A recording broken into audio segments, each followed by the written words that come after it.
Hello friends, అందరికీ నమస్కారం అండి. Welcome to my channel.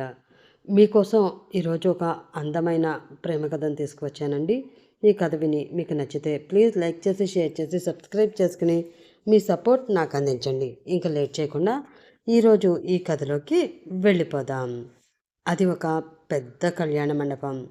ఆ రోజు జరగబోయే పెళ్ళికి ఆ కళ్యాణ మండపం చాలా అందంగా రెడీ అయ్యింది. వచ్చిపోయే బంధువులతో ఆ కళ్యాణ మండపం మొత్తం నిండిపోయింది. ఏంటి, ఈ పెళ్ళి ఇంత హడావిడిగా చేసేస్తున్నారు? కనీసం మా అబ్బాయికి పెళ్లి చేస్తున్నాం అన్న మాట కూడా బయటికి రానివ్వలేదు. సడన్గా వచ్చి పెళ్ళి అన్నారు. ఏం జరిగి ఉంటుంది? కొంపతీసి ప్రేమ వివాహమా, లేదా లేవదీసుకు వచ్చిన వివాహమా అని అంటూ జనాలు గుసగుసలు పెట్టుకుంటున్నారు. అలాంటిదేమీ లేదు. వాళ్ళ తాతగారు రాసిన వీలునామా ప్రకారం అబ్బాయికి 27 సంవత్సరాలు నిండక ముందే పెళ్లి జరిపించాలంట. అలా జరిపించకపోతే ఆస్తి మొత్తం అనాథాశ్రమానికి వెళ్ళిపోతుంది అని వీలునామా రాసి పెట్టారంట పెద్దాయన. అది ఈ మధ్యనే బయటపడింది. అందుకే హడావిడిగా ఈ పెళ్లి చేసేస్తున్నారు. పైగా అమ్మాయిని కూడా వాళ్ళ తాతగారు ముందుగానే నిశ్చయించి పెట్టారంట. అంటే విరాజ్బాబు చిన్న వయసులోనే ఈ అమ్మాయితో అతని పెళ్లి నిశ్చయమైపోయిందన్నమాట. అంటూ తమకి తెలిసిన విషయాలు కొంచెం అయితే తెలియని విషయాలు మరికొంచెం జోడించి రకరకాలుగా మాట్లాడుకుంటూ ఒక రకమైన పుకార్ని అక్కడ పుట్టించేస్తూ ఉన్నారు ఆ పెళ్ళికి వచ్చిన జనాలు. దానితో ఆ పుకార్లే నిజము అన్నట్లు నిమిషాల వ్యవధిలో ఆ విషయం ఆ కళ్యాణ మండపం మొత్తం పాకిపోయింది. కానీ అది ఏమాత్రం నిజం కాదు అని ఆ పెళ్లి చేసుకోబోయే పెళ్లి కొడుకు, పెళ్లి కూతురికి, వాళ్ళ కుటుంబ సభ్యులకి మాత్రమే తెలుసు. పెళ్లి కూతురు గదిలో దిగులుగా కూర్చుని ఉంది శ్రేష్ఠ. ఆమె కళ్ళల్లో కన్నీరు బయటికి దూకడానికి సిద్ధంగా ఉంది. బాగా చదువుకుని ఎంబీఏ కంప్లీట్ చేసిన శ్రేష్ఠ తన తల్లిలాగానే ఒక కంపెనీ స్టార్ట్ చేసి బిజినెస్ ఉమెన్గా ఎదగాలి అని, చాలా కష్టపడి ఒక స్థాయికి చేరుకోవాలి అని చాలా కలలు కంది. కానీ అవి ఏవీ నెరవేర్చకుండానే ఈ పెళ్ళి అనే ఉచ్చులో చిక్కుకుపోవడం ఆమెకి ఏమాత్రం నచ్చడం లేదు. ఆ విషయం ఎవరికి చెప్తున్నా కూడా ఆమెని ఎవ్వరూ పట్టించుకోవడం లేదు. అప్పుడే ఆ గదిలోకి వచ్చిన మాలతి, ఇంకా రెడీ అవ్వకుండా ఏం చేస్తున్నావు?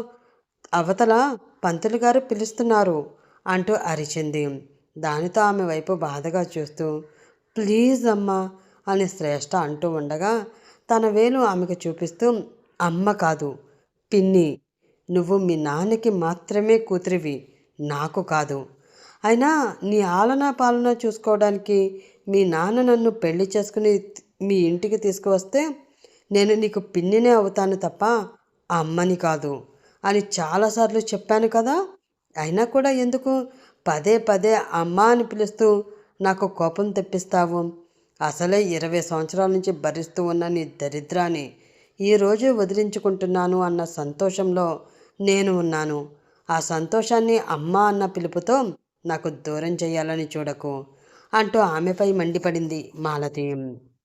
ఆ మాటతో, సరే పిన్నివి కాబట్టే మనసులో ఉన్న బాధని అర్థం చేసుకోలేకపోతున్నావు. అదే అమ్మవి అయ్యుంటే అర్థం చేసుకుని ఉండేదానివి కదా అని మనసులో అనుకుంటూ, అది కాదు పిన్ని, నాకు ఈ పెళ్ళి ఇష్టం లేదు. ఒక్కసారి ఆలోచించు. ఇష్టం లేని వ్యక్తితో నా జీవితం ఎలా మొదలవుతుంది? కనీసం నేను అతని మొహం కూడా చూడలేదు. అతను ఎవరో ఏమిటో ఏ వివరాలు నాకు తెలియదు.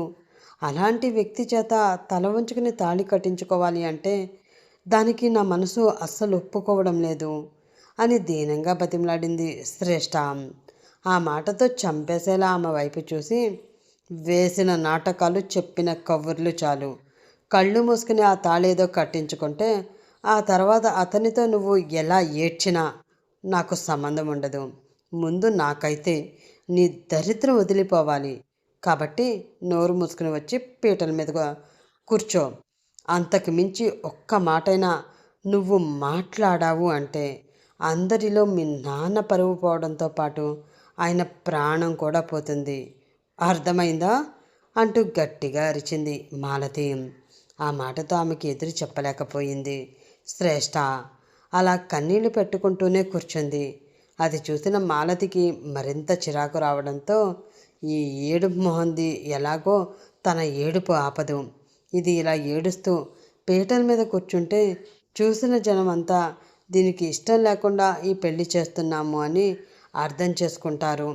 కాబట్టి ఆ ప్రమాదం జరగకుండా ఉండాలి అంటే ఏదో ఒకటి చెయ్యాలి అని మనసులో అనుకుని అటూ ఇటూ చూసిన ఆమెకి ఆ పక్కనే ఉన్న రెడ్ కలర్లో ఉన్న ఒక చున్నీ లాంటిది కనిపించింది. అది తీసుకుని ఆమె మొహం బయటికి కనబడకుండా ముసుగు వేసి పద అంటూ పెళ్లి మండపంలోకి శ్రేష్ఠాన్ని తీసుకువచ్చింది.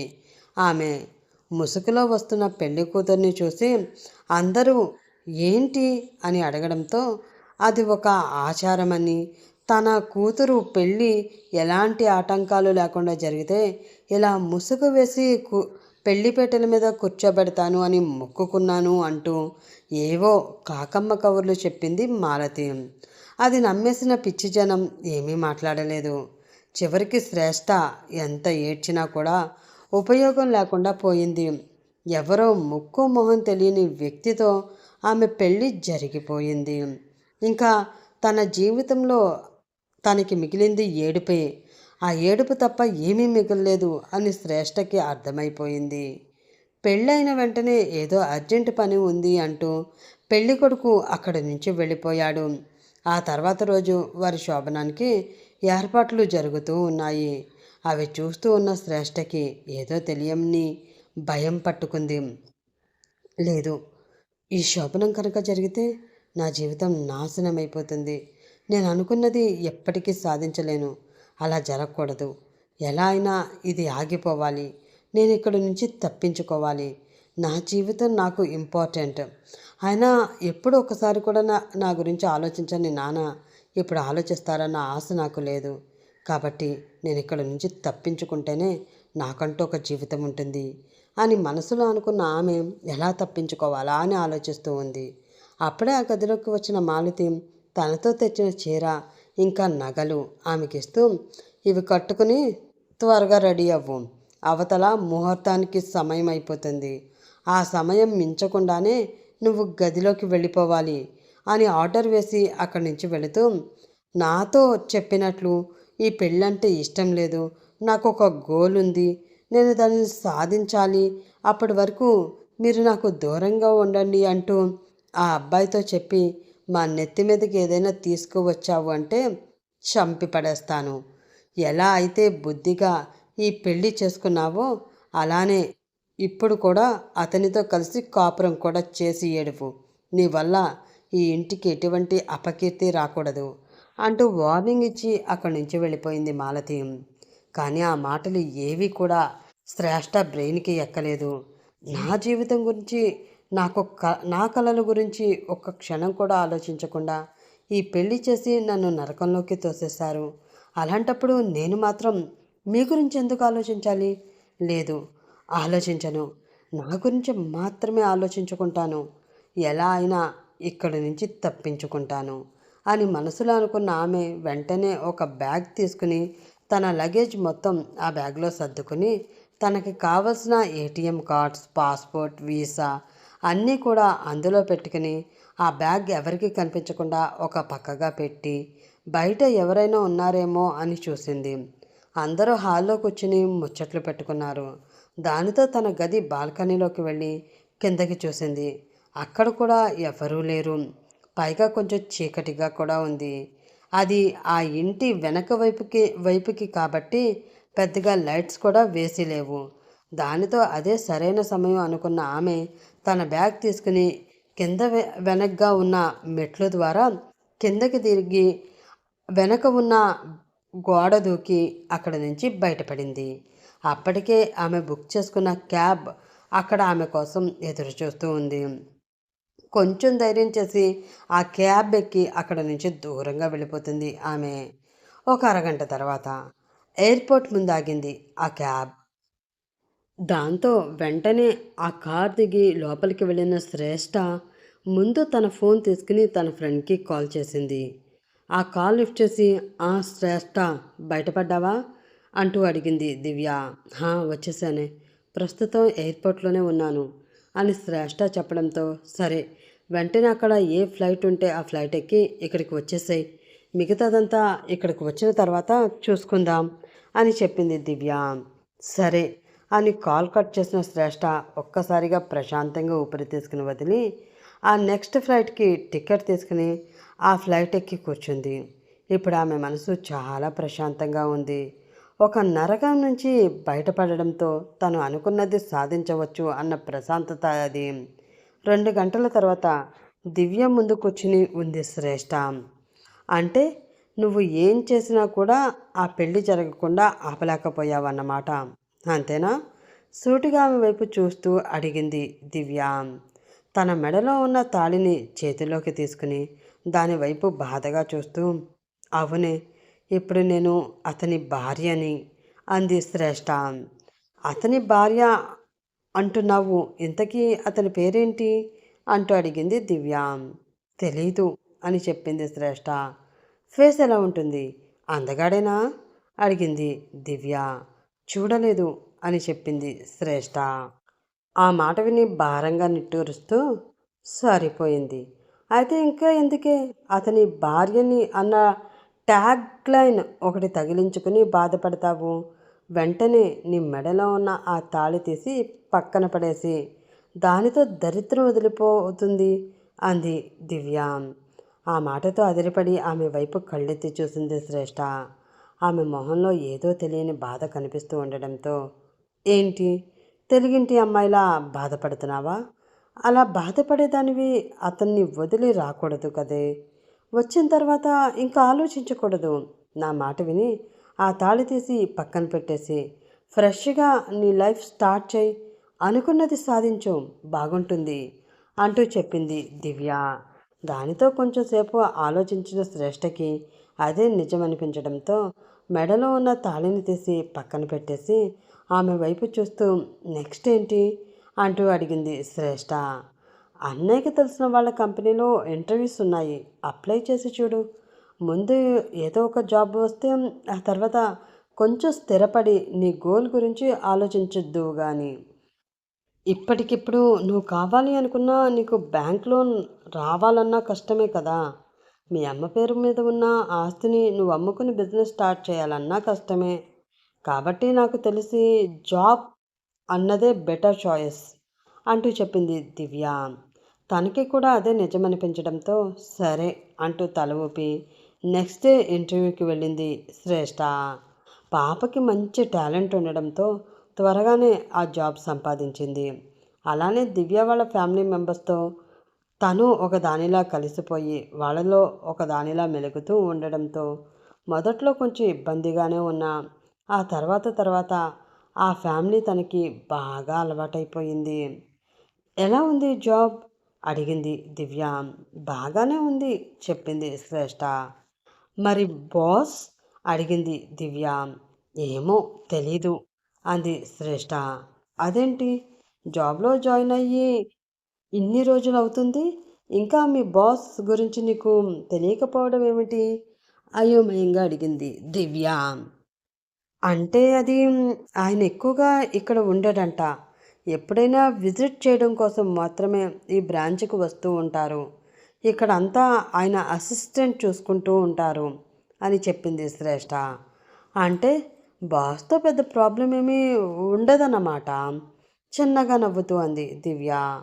అవును అని శ్రేష్ఠ అంటూ ఉండగా ఆమె ఫోన్ రింగ్ అయింది. అది ఆఫీస్ నుండి వస్తున్న కాల్ అవ్వడంతో కంగారుగా ఆ కాల్ లిఫ్ట్ చేసి, హలో సార్, చెప్పండి సార్ అంది శ్రేష్ఠ.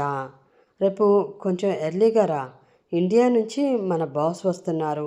ఆయన కొన్ని రోజులు ఇక్కడే ఉంటారు కాబట్టి ఆయన పూర్తి బాధ్యత నీకే అప్పగిస్తున్నాను. ప్రతి క్షణం ఆయనతో ఉంటూ ఆయనకేం కావాలో టైం టు టైం చూసుకుంటూ ప్రతిదీ నువ్వే దగ్గరుండి చూసుకోవాలి అంటూ ఆర్డర్ వేశాడు అమర్. ఆ మాటతో షాక్ అయిన శ్రేష్ఠ, ఓకే సార్, అలానే అని అయోమయంగా అంది.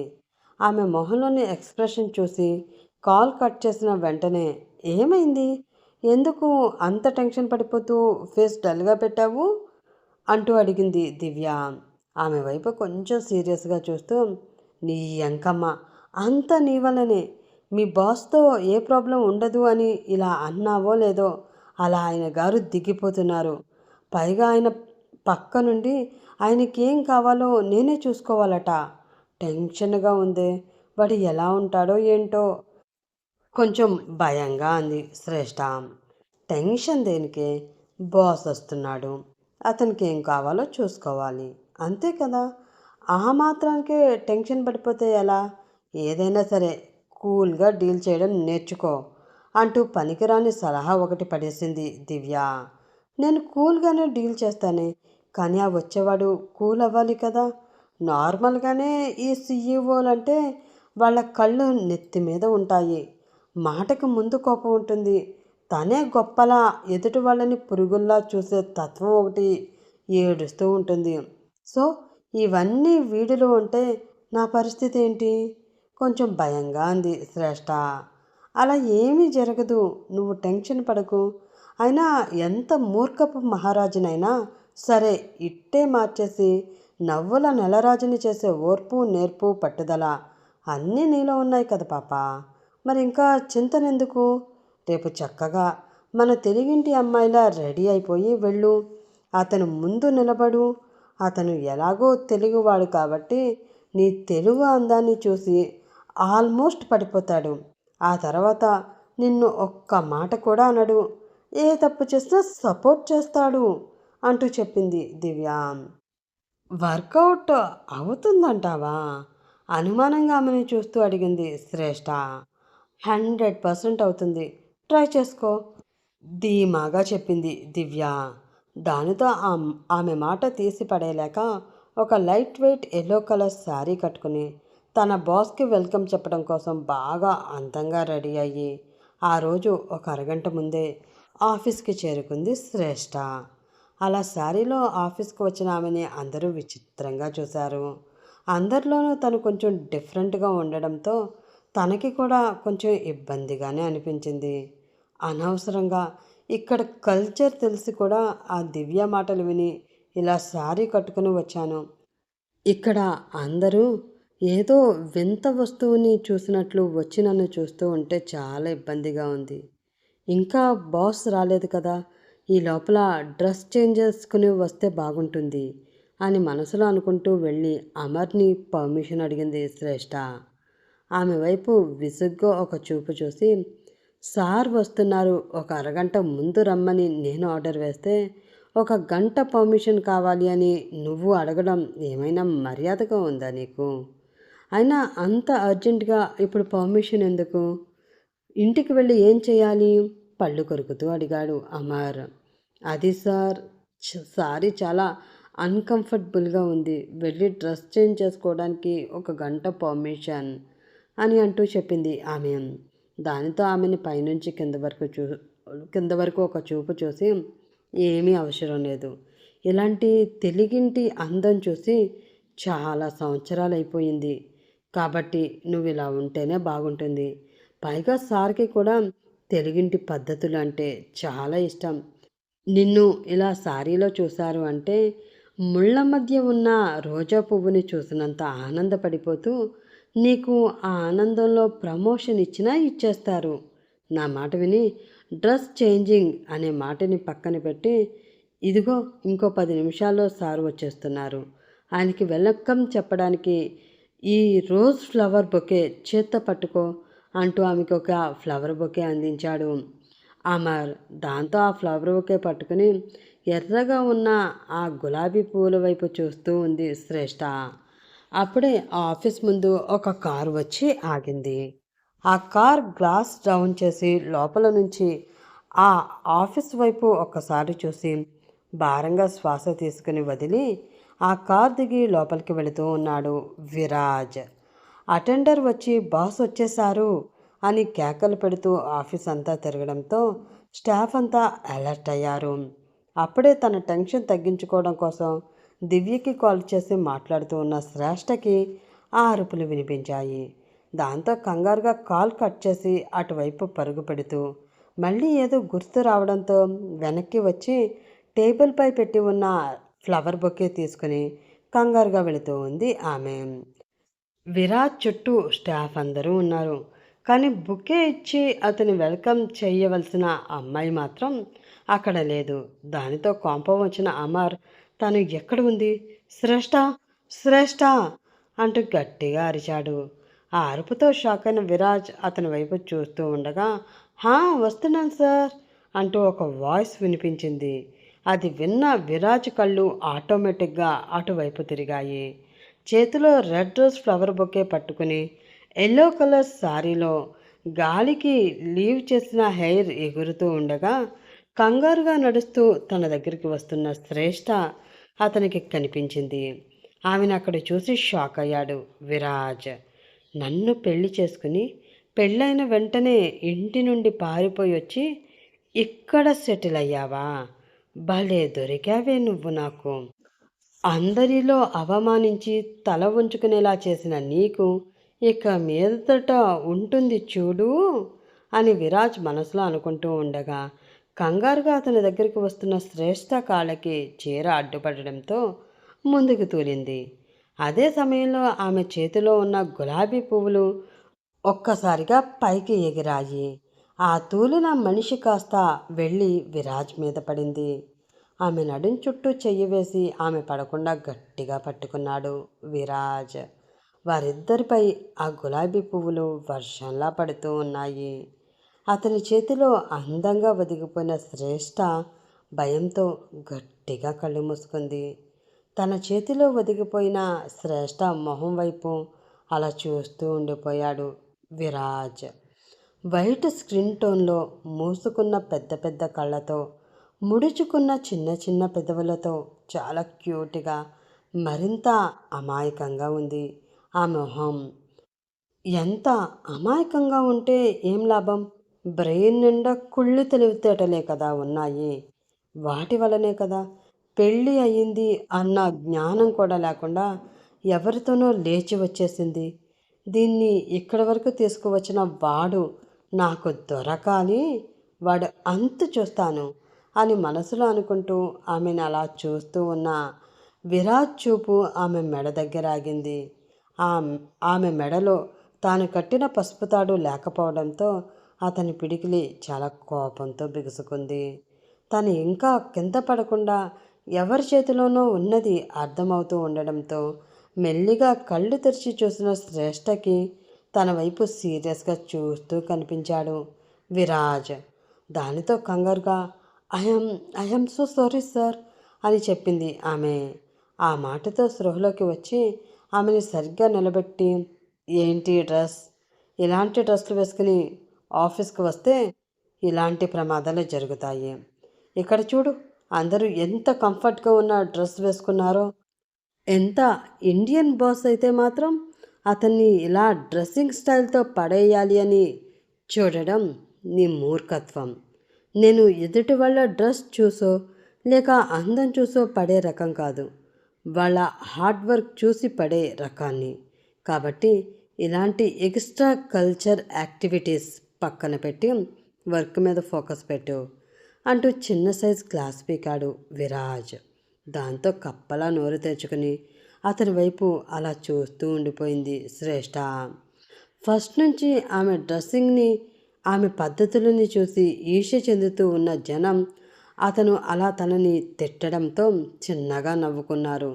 దానితో ఎక్కడో కాలింది శ్రేష్ఠకి. అమర్ కూడా చిన్నగా వస్తున్న నవ్వుని కంట్రోల్ చేసుకుని, సార్, తను మీ పిఏ, పేరు శ్రేష్ఠ. ఈ రోజు నుంచి తను మీతోనే ఉండి మీకు కావలసినవన్నీ చూసుకుంటుంది అంటూ చెప్పాడు అతను. ఒక ఐబ్రో పైకెత్తి ఆమెని అదొక రకంగా చూస్తూ, అన్నీ చూసుకుంటుందా అంటూ వంకరగా అడిగాడు విరాజ్. అది అమర్కి అర్థం కాకపోయినా శ్రేష్ఠకి బాగా అర్థమైంది. ఎద్దవ సచ్చినోడు రావడంతోనే నా మీద కన్నేసినట్లున్నాడు, కన్నింగా మాట్లాడుతున్నాడు. ఎందుకైనా మంచిది, వీటికి 2 అడుగులు దూరంలోనే ఉండాలి అని మనసులో అనుకుంటూ, అన్నీ కాదు సార్, మీకు ఎంతవరకు అవసరమో, నా సహాయం ఎంతవరకు ఉండాలో అంతవరకు మాత్రమే చూసుకుంటాను అంటూ నొక్కి చెప్పింది శ్రేష్ఠ. నేను కూడా అంతవరకు మాత్రమే యూజ్ చేసుకుంటాను. ఇంకా మాటలు ఆపి పనుల సంగతి చూద్దామా అంటూ అడిగాడు విరాజ్. ఓకే సార్, రండి, మీ క్యాబిన్ చూపిస్తాను అని అంటూ ముందుకు నడుస్తూ ఉంది శ్రేష్ఠ. ఆమె వెనకే వెళుతూ ఆమె నడుస్తున్న విధానాన్ని చూసిన విరాజ్, అమ్మ వాళ్ళ సెలక్షన్ అంటే పాతకాలపు అమ్మమ్మలా ఉంటుందేమో అనుకుని దీని మీద పెద్ద ఫోకస్ పెట్టలేదు, కానీ ఫిగర్ బాగానే ఉందిరా, పైగా పొగరు కూడా ఉన్నట్లుంది. ఇలాంటి అమ్మాయితో రోజు పండగే, అనవసరంగా మిస్ అయ్యావురా అని మనసులో అనుకున్నాడు విరాజ్. అప్పుడే అతని ఫోన్ రింగ్ అయింది. దాంతో కాల్ లిఫ్ట్ చేసి, హా మమ్మీ చెప్పు అన్నాడు విరాజ్. దాని అడ్రస్ దొరికిందిరా, హైదరాబాద్లో ఉందంట. ప్రేమించిన వాడిని పెళ్లి చేసుకుని కొత్త కాపురం కూడా పెట్టేసిందంట. మన వాళ్ళని పంపిస్తున్నాను, దాన్ని దాన్ని చేసుకున్న వాడిని తీసుకువస్తారు. ఇద్దరి అంతు చూడడానికి రెడీగా ఉండు అంటూ చెప్పింది భవానీదేవి. ఆ మాట విని, ఏంటి హైదరాబాద్లోనా అది ఉన్నది? ఆ అమెరికాలో మమ్మీ. మీరు ఇండియా మొత్తం జల్లెడ పట్టినా కూడా అది మీకు దొరకదు కదా అని మనసులో అనుకుని, అది దొరికినప్పుడు కాల్ చేసి చెప్పు మమ్మీ, అంతేకాని నీకు గుర్తొచ్చినప్పుడల్లా ఇలా కాల్ చేసి నన్ను విసిగించకు అంటూ కాల్ కట్ చేశాడు విరాజ్. అప్పటికే క్యాబిన్ వచ్చేయడంతో, సార్ ఇదే మీ క్యాబిన్ అంటూ చూపించింది శ్రేష్ఠ. ఓకే అని ఆ డోర్ తీసుకుని లోపలికి వెళుతూ ఏదో గుర్తు రావడంతో, ఒక మంచి స్ట్రాంగ్ అయిన కాఫీ నువ్వే కలుపుకొని క్యాబిన్కి తీసుకురా అంటూ ఆమెకు ఆర్డర్ వేశాడు విరాజ్. ఆ మాటతో షాక్ అయి, వాట్, నేను కాఫీ కలిపి తీసుకురావాలా? నేను మీ పిఏని అంటూ గుర్తు చేసింది శ్రేష్ఠ. సో వాట్, పిఏ అయితే కాఫీ కలిపి తీసుకురావడం తప్ప? చెప్పావు కదా నేను ఇక్కడ ఉన్నన్ని రోజులు నా పనులన్నీ చేసి పెడతాను అని. పో, వెళ్ళి కాఫీ కలుపుకురా. ఇక్కడ కిచెన్లో ఉండేవాళ్ళు కాఫీ కలిపితే నాకు అంత నచ్చదు, కాబట్టి స్వయంగా నీ చేతులతో నువ్వే కాఫీ చేసి తీసుకురా. టేస్ట్ చేసి ఇండియా కాఫీలా ఉందో లేదో ఫీడ్బ్యాక్ ఇస్తాను అంటూ చెప్పి లోపలికి వెళ్ళి డోర్ వేశాడు విరాజ్. ఆ మాటతో కోపంగా క్యాబిన్ వైపు చూస్తూ, దుర్మార్గుడా, నన్ను, ఈ శ్రేష్ఠ ఎంబీఏ గోల్డ్ మెడలిస్ట్ని ఆఫ్టర్ ఆల్ కాఫీ కలుపుకురమ్మంటావా? టైం రా, టైం. నా టైం బాగోక ఆ సచ్చినోడు ఎవడో వచ్చి నా మెడలో తాళి కట్టడం వల్ల నీకు పిఏగా వచ్చాను, కానీ లేదు అంటే మా అమ్మ బిజినెస్ని హ్యాండ్ ఓవర్ చేసుకుని నేను కూడా ఆమె అంత ఎత్తు ఎదిగేదాన్ని. చిచి, ఒక కంపెనీకి సీఈఓ అవ్వబోతున్న నన్ను కాఫీ కప్పులు మొయ్యమంటున్నావు, ఇది మరీ అన్యాయం రా అని తిట్టుకుంటూ మెడలో ఉన్న తాళిని ఎవరికీ కనిపించకుండా మరికొంచెం లోపలికి తోస్తూ అక్కడి నుంచి క్యాంటీన్ వైపు వెళుతూ ఉంది ఆమె వెళ్ళిపోవడంతో ఆలోచనలో పడ్డాడు విరాజ్. తన తల్లిదండ్రులు వచ్చి తమ చూపించిన పిల్లని పెళ్లి చేసుకోవాలి అనడంతో మొదట్లో వద్దు అన్నాడు విరాజ్. కానీ వాళ్ళు వినలేదు. అది వాళ్ళ తాతగారు చూసిన సంబంధమని, వాళ్ళ అమ్మకి తాతయ్య గారి మాట ఇచ్చారు అని, ఒకసారి ఆ అమ్మాయిని చూడమని ఎంతగానో నచ్చచెప్పి శ్రేష్ఠ ఫోటో అతనికి చూపించారు. ఆ ఫోటో చూసిన వెంటనే విరాజ్ మొహం సంతోషంతో వెలిగిపోయింది. ఆ ఫోటోలో ఉన్నది తను మొదటిసారి చూసి ఇష్టపడిన అమ్మాయి అవడంతో ఇంకేమీ మాట్లాడకుండా ఆ పెళ్లికి ఓకే చెప్పేశాడు అతను. పెద్దవాళ్ళ నుంచి వచ్చిన ప్రపోజల్ అవ్వడంతో ఆ అమ్మాయికి కూడా ఆ పెళ్ళి ఇష్టమే అనుకున్నాడు. కానీ ఇలా పెళ్ళి అయిన తర్వాత అక్కడి నుంచి ఆమె పారిపోతుంది అని అతను అస్సలు ఎక్స్పెక్ట్ చేయలేదు. ఏదో బిజినెస్ మీటింగ్ ఉండడంతో పెళ్ళి అయిన వెంటనే మీటింగ్కి వెళ్ళిపోయాడు. తిరిగి వచ్చేసరికి పెళ్లి కూతురు పారిపోయింది అన్న విషయం అతనికి చెప్పారు. అది అస్సలు తీసుకోలేకపోయాడు విరాజ్. అక్కడ ఉంటే అదే విషయం గుర్తు వస్తూ ఉంటుందని, ఎవరో ఒకళ్ళు అది గుర్తు చేసి తన మనసునికి అయిన గాయాన్ని మరింత పెద్దది చేస్తారు అని ఆలోచించిన విరాజ్ తన కంపెనీకి మరో బ్రాంచ్ అయిన యుఎస్ఏ కంపెనీకి వచ్చేశాడు. కానీ ఇక్కడ అతను అనుకోని షాక్ తగులుతుంది అని అస్సలే ఎక్స్పెక్ట్ చేయలేదు. ఒక 15 నిమిషాల తర్వాత కష్టంగా తను కలిపిన కాఫీ కప్ పట్టుకుని అతని దగ్గరికి వచ్చింది శ్రేష్ఠ. ఆమె వైపు ఒక చూపు చూసి తన చేతిని ముందుకు చాపాడు విరాజ్. ఆ చేతికి ఆ కాఫీ కప్ అందించింది శ్రేష్ఠ. చిన్నగా నవ్వుతూ ఒక సిప్ చేసి, ఏంటి కాఫీ ఎంత చేదుగా ఉంది? షుగర్ సరిగ్గా కలపలేదా? అంటూ సీరియస్గా అడిగాడు విరాజ్. లేదు సార్, నేను కరెక్ట్గానే కలిపానే అంది శ్రేష్ఠ. అంటే నేను అబద్ధం చెప్తున్నాను అంటున్నావా? సీరియస్గా అడిగాడు విరాజ్. లేదు సార్, నేను నిజమే చెప్తున్నాను అంటున్నా, అంతే. అంతే సీరియస్గా చెప్పింది శ్రేష్ఠ. అవునా, అయితే ఒకసారి ఇది టేస్ట్ చేసి చెప్పు. నిజమో కాదో నీకు తెలుస్తుంది, నాకు తెలుస్తుంది అంటూ తన చేతిలో ఉన్న కాఫీ కప్ ఆమెకి ఇచ్చాడు అతను. దానితో ఆ కప్ తీసుకుని ఒక్కసారి సిప్ చేసి అతి చేతుగా ఉండడంతో, ఒసే శ్రేష్ఠ, నీకెందుకు వచ్చిన తిప్పలే ఇవి? ఎందుకు అంత పొగరు? అతను చేదుగా ఉంది అన్నప్పుడు ఒప్పుకుంటే సరిపోయేది కదా అని మనసులో అనుకుని, ఐఎమ్ సో సారీ సార్ అంటూ తల వంచుకొని చెప్పింది శ్రేష్ఠ. ఆమె చేతిలో ఉన్న ఆ కప్ తీసుకుంటూ, ఆడపిల్లలకి ఒక గౌరవం ఉంటుంది. వాళ్ళెప్పుడూ ఎదుటి వాళ్ళకి మర్యాద ఇచ్చి తలదించుకోవాలి. అంతే తప్ప తప్పు చేసి దించుకోకూడదు. అది వాళ్ళ గౌరవాన్ని దిగజార్చుతుంది అన అనడానికి అర్థం.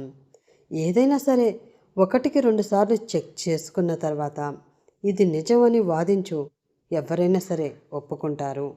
అంతే తప్ప నేను చెప్పిందే నిజం, చేసిందే న్యాయం అని అనుకుని ప్రతిసారి వాదనకి దిగితే అందరి ముందు ఇలానే తల వంచుకుని నువ్వు ఒక బఫున్లా నిలబడి పోతావు. ఆ తర్వాత నిన్ను చూసిన వారందరూ నవ్వుతారు తప్ప గౌరవించరు అంటూ ఆ కాఫీ తీసుకుని తాగుతూ ఉన్నాడు విరాజ్. అది చూసి, అయ్యో అది నేను అని శ్రేష్ఠ ఏదో అంటూ ఉండగా, ఇక్కడ నీ పని అయిపోయింది, వెళ్ళి నీ వర్క్ చేసుకో, ఏమైనా పని ఉంటే నేనే పిలుస్తాను అంటూ చెప్పాడు విరాజ్. ఆ మాటతో ఇంకేమీ అనలేక, అది నేను ఎంగిలి చేసిన కాఫీరా వెధవా, అది తెలియక ఓ తాగేస్తున్నావు అని మనసులో అతన్ని తిట్టుకుంటూనే అక్కడి నుంచి వెనక్కి వెనక్కి తిరిగి అతన్ని చూస్తూ ముందుకు వెళుతూ ఉంది శ్రేష్ఠ. ఆ కాఫీని చాలా ఇష్టంగా ఎంజాయ్ చేస్తూ తాగుతూ ఉన్నాడు విరాజ్. ఎందుకో ఆ ఫీలింగ్ అతనికి చాలా బాగా నచ్చింది. ఆమె మదిలో అతను అన్న మాటలు పదే పదే రన్ అవుతూ ఉన్నాయి. నా జీవితంలో నేను చేసిన ఆ ఒక్క విషయం తప్పా కరెక్టా అని ఆలోచనలో పడిన ఆమె వెనక్కి వెనక్కి తిరిగి విరాజ్నే చూడడంతో ముందు వైపు చూసుకోకుండా అక్కడ ఉన్న డోర్కి గుద్దుకుంది. అది చూసి, ఏ జాగ్రత్త అంటూ చిన్నగా అరిచాడు విరాజ్. ఆమెకి తగిలిన చిన్న దెబ్బ కూడా తన గుండెల్లో ఏదో తెలియని నొప్పిని కలగజేయడంతో అతను నోటి నుండి ఆ అరుపు వచ్చింది. దెబ్బ తగిలిన తల మీద చిన్నగా రుద్దుకుంటూ, ఇట్స్ ఓకే సార్, పర్వాలేదు అంటూ అతనికి చెప్పి అక్కడి నుండి డోర్ తీసుకుని బయటికి వెళ్ళిపోయింది శ్రేష్ఠ. అది చూసి పిచ్చి పిల్ల అనుకుని చిన్నగా నవ్వుకున్నాడు విరాజ్. నిన్ను చూస్తూ ఉంటే నువ్వు నన్ను మోసం చేసి నా నుంచి పారిపోయే వచ్చావు అని ఏమాత్రం అనిపించడం లేదు శ్రేష్ఠ. అలా ఎందుకు అనిపిస్తుందో, నా మనసు పదే పదే నీ వైపే ఎందుకు ముగ్గు చూపిస్తుందో నాకు తెలియడం లేదు. కానీ నువ్వు ఇంకా నా భార్యగానే ఉంటే నేను అదృష్టవంతుడినే అనుకోవాలి. అయినా నన్ను వదిలేసి నువ్వు ఎవరి కోసం వచ్చావు? ఎవరితో ఇంత దూరం వచ్చావు?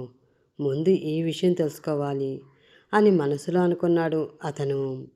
ఆ తర్వాత ఏదో ప్రాజెక్ట్ మీటింగ్ ఉండడంతో ఆ మీటింగ్కి అటెండ్ అయిన విరాజ్ 2 గంటల తర్వాత మళ్ళీ తన క్యాబిన్లోకి వచ్చాడు. అప్పటికే అతని కోసం ఫుడ్ రెడీ చేసి పెట్టింది శ్రేష్ఠ. తన టేబుల్పై ఉన్న అడ్డమైన గడ్డిని చూసి, ఏంటి ఇది, ఇప్పుడు నేను ఈ గడ్డి తినాలా అంటూ మొహమంతా వికారంగా పెట్టుకొని సీరియస్గా అడిగాడు విరాజ్. దానితో జాలిగా అతని వైపు చూస్తూ, తప్పది సార్, ఇక్కడ దొరికేవి ఇవే, మనకిలాగా పప్పు అన్నం కూర పచ్చడి ఇలాంటివి దొరకవు సార్, అది మీకు కూడా తెలుసు కదా అమాయకంగా మొహం పెట్టుకుని చెప్పింది శ్రేష్ఠ. దానితో ఇరిటేషన్గా ఫీల్ అవుతూ ఆ గడ్డిని కష్టంగానే తింటూ ఉన్నాడు విరాజ్. అతని లంచ్ కంప్లీట్ చేయడంతో ఆ ప్లేట్ అక్కడి నుంచి పట్టుకెళ్ళమని అటెండర్కి చెప్పి ఆ తర్వాత అతను అటెండ్ అవ్వవలసిన మీటింగ్స్ గురించి ఆ ప్రాజెక్టులకు సంబంధించిన డీటెయిల్స్ గురించి అతనికి వివరిస్తూ చెప్తూ ఉంది శ్రేష్ఠ. అవన్నీ క్లియర్గా వింటూ ఉన్న విరాజ్ ఆలోచనలన్నీ శ్రేష్ఠ మరెవరినైనా పెళ్లి చేసుకుందా అన్న విషయంపైనే ఉన్నాయి. ఈవినింగ్ అవడంతో తన వర్క్ అంతా కంప్లీట్ చేసుకుని ఒకసారి లేజీగా ఒళ్ళు విరుచుకుని తన చైర్ నుంచి పైకి లేచింది శ్రేష్ఠ. అప్పుడే ఆమె టేబుల్పై ఉన్న ఫోన్ రింగ్ అయ్యింది. అది తీసుకుని లిఫ్ట్ చేసి హలో అని ఆమె అనడంతో ఒకసారి క్యాబిన్కి రా అంటూ వినిపించింది విరాజ్ గొంతు. ఓకే సార్, వస్తున్నాను అని ఆ క్యాబిన్లోకి వెళుతూ ఈయన గారికి నా ఫోన్ నెంబర్ ఎలా తెలిసింది అని ఆలోచిస్తూ ఉంది శ్రేష్ఠ. లోపలికి వచ్చిన ఆమె వైపు ఒక చూపు చూసి ఈరోజు చాలా ఇంపార్టెంట్ వర్క్ ఉంది, కొంచెం హెల్ప్ చేయి అంటూ చెప్పాడు విరాజ్. సార్, ఆల్రెడీ చాలా లేట్ అయిపోయింది, ఇంకా వర్క్ అంటే అది ఫినిష్ చేసేసరికి మిడ్ నైట్ అయిపోతుంది. ఆ టైంలో నేను ఇంటికి వెళ్ళడం చాలా కష్టం సార్. అసలు అసలే నేను వేరే వాళ్ళ ఇంట్లో గెస్ట్‌గా ఉంటున్నాను. అలా లేట్ నైట్స్ ఇంటికి వెళితే వాళ్ళు తప్పుగా అనుకుంటారు అంటూ చెప్పింది శ్రేష్ఠ. ఆ మాటతో కళ్ళెత్తి ఆమె వైపు సీరియస్‌గా చూస్తూ గెస్ట్‌గా ఉండవలసిన అవసరం ఏముంది? మీ అమ్మా నాన్నలు ఇక్కడ ఉండడం లేదా? అంటూ అడిగాడు విరాజ్. లేదు సార్, వాళ్ళు ఇండియాలో ఉంటారు అంటూ కొంచెం బాధగా చెప్పింది శ్రేష్ఠ. మరి హస్బెండ్ అడిగాడు విరాజ్. ఆమె నుండి ఏం సమాధానం వస్తుందా అని క్యూరియాసిటీగా ఆమె వైపే చూస్తూ ఉన్నాడు అతను. హస్బెండ్ అని విరక్తిగా మనసులో అనుకుని తను కూడా ఇండియాలోనే ఉంటాడు సార్ అంటూ చెప్పింది ఆమె. ఏంటి, నీకు పెళ్ళయిందా? ఆశ్చర్యంగా నొసలు ముడిచి ఆమెను చూస్తూ అడిగాడు విరాజ్. హా, అయ్యిందా అంటే ఏం చెప్పను. నా పెళ్ళి ఎలా జరిగిందో అక్కడి నుంచి నేను ఎలా తప్పించుకుని ఇక్కడి వరకు వచ్చానో తెలిస్తే మీరేమనుకుంటారో ఏంటో, నన్ను తప్పుగా అర్థం చేసుకుంటారేమో అని మనసులో అనుకుని అవును సార్, రీసెంట్గానే నా పెళ్ళి జరిగింది అని చెప్పింది శ్రేష్ఠ. ఏం చేస్తుంటారు మీ వారు అనుమానంగా అడిగాడు విరాజ్. అసలు వాడి మొహం ఎలా ఉంటుందో పేరేంటో కూడా నాకు తెలీదు, ఇంకా వాడు ఏం చేస్తాడో నాకేం తెలుస్తుంది నా బొందా అని మనసులో అనుకుని ప్లీజ్ సార్, తన గురించి వదిలేసేయండి. నేను ఏ వర్క్ ఉన్నా సరే రేపు ఎర్లీ మార్నింగ్ వచ్చి చేస్తాను. ఇప్పటికి వదిలేయండి, నేను ఇంటికి వెళ్ళాలి అంటూ చెప్పింది ఆమె. ఆమె తన గురించి చెప్పడానికి చాలా ఇబ్బంది పడుతుంది అని అర్థమవడంతో మనసులోనే చిన్నగా నవ్వుకుని సరే వెళ్ళు అంటూ పర్మిషన్ ఇచ్చాడు Viraj. Okay, thank you sir, thank you very much అంటూ అతనికి చిన్న చిరునవ్వుతో చెప్పి అక్కడి నుంచి వెళ్ళిపోతూ ఏదో అనుమానం రావడంతో వెనక్కి తిరిగి అతని వైపు చూసి సార్, ఇంతకీ మీకు నా ఫోన్ నెంబర్ ఎలా తెలుసు అంటూ అడిగింది శ్రేష్ఠ. ఆ మాటకి ముందు కొంచెం కంగారు పడిన ఆ తర్వాత తన కంగారుని మనసులోనే కంట్రోల్ చేసుకుంటూ యు నో మిస్సెస్ శ్రేష్ఠ, నువ్వు నా కంపెనీలో పనిచేస్తున్న ఒక ఎంప్లాయీవి. నీ గురించి డీటెయిల్స్ ఇంకా నీ ఫోన్ నంబర్ లాంటివి తెలుసుకోవడం నాకు అంత కష్టమేమీ కాదు. ఈ విషయం నీకు కూడా బాగా తెలుసు కదా అంటూ చెప్పాడు విరాజ్. అది నిజమే కదా అని మనసులో అనుకుని okay sir, bye, good night అంటూ చెప్పి అక్కడి నుంచి బయటికి వెళ్ళిపోయింది ఆమె. వెళుతున్న ఆమె వైపు చూసి నువ్వు పెళ్ళి జరిగిన తర్వాత అక్కడి నుంచి పారిపోయి వచ్చేస్తే పెళ్ళి ఇష్టం లేకపోతే ప్రేమించావు అనుకున్నాను, కానీ కాదు అని నిన్ను చూస్తూ ఉంటే అర్థమవుతుంది. పెళ్ళి జరిగిందా అని నేను అడిగినప్పుడు లేదు అని అబద్ధం చెప్పొచ్చు, కానీ నువ్వు అలా చెప్పలేదు. పైగా మాకు సబ్మిట్ చేసిన బయోలో కూడా మ్యారీడ్ అని చెప్పావు. అంటే మనకి జరిగిన ఆ పెళ్ళిని నువ్వు మనస్ఫూర్తిగా అంగీకరించడం లేదు కానీ నీ పెళ్ళి జరిగిపోయింది అనే అనుకుంటున్నావు. మనకు తెలియకుండా మన జీవితంలో ఏం జరిగినా కూడా మన పెళ్ళైతే జరిగిపోయింది. ఇక్కడ నుంచి నేను వెళ్ళే లోపల నీ మనసులో ఏముందో తెలుసుకుని నిన్ను నా దాన్ని చేసుకుని నాతో తీసుకువెళ్తాను. ఇది మాత్రం కన్ఫామ్ అని మనసులో అనుకున్నాడు అతను. నెక్స్ట్ డే మార్నింగ్ ఆఫీస్కి వచ్చిన శ్రేష్ఠ ఆ రోజు అతని డైలీ షెడ్యూల్ చెప్పడానికి అతని క్యాబిన్లోకి వెళ్ళింది. గుడ్ మార్నింగ్ సార్ అని ఆమె పిలిచిన పిలుపుతో తలెత్తి అటువైపు చూసి, గుడ్ మార్నింగ్, ఏంటి ఈరోజు నార్మల్గా వచ్చావు అంటూ అడిగాడు విరాజ్. ఆ మాట సరిగ్గా అర్థం కాకపోవడంతో సార్ అంటూ అయోమయంగా అడిగింది శ్రేష్ఠ. అదే శారీలో రాకుండా నార్మల్ డ్రెస్లో వచ్చావేంటి అని అడుగుతున్నా అంటూ క్లారిటీ ఇచ్చాడు విరాజ్. ఆ మాటకి సీరియస్గా అతని వైపు చూస్తూ, ఎందుకు సార్ మళ్ళీ మీతో అంత క్లాస్ పీకించుకోవడం, నాకు అవసరమంటారా నీరసంగా మొహం పెట్టి చెప్పింది శ్రేష్ఠ. ఆ మాటకి చిన్నగా నవ్వుకుని తనకి ఒక కవర్ ఇచ్చాడు విరాజ్.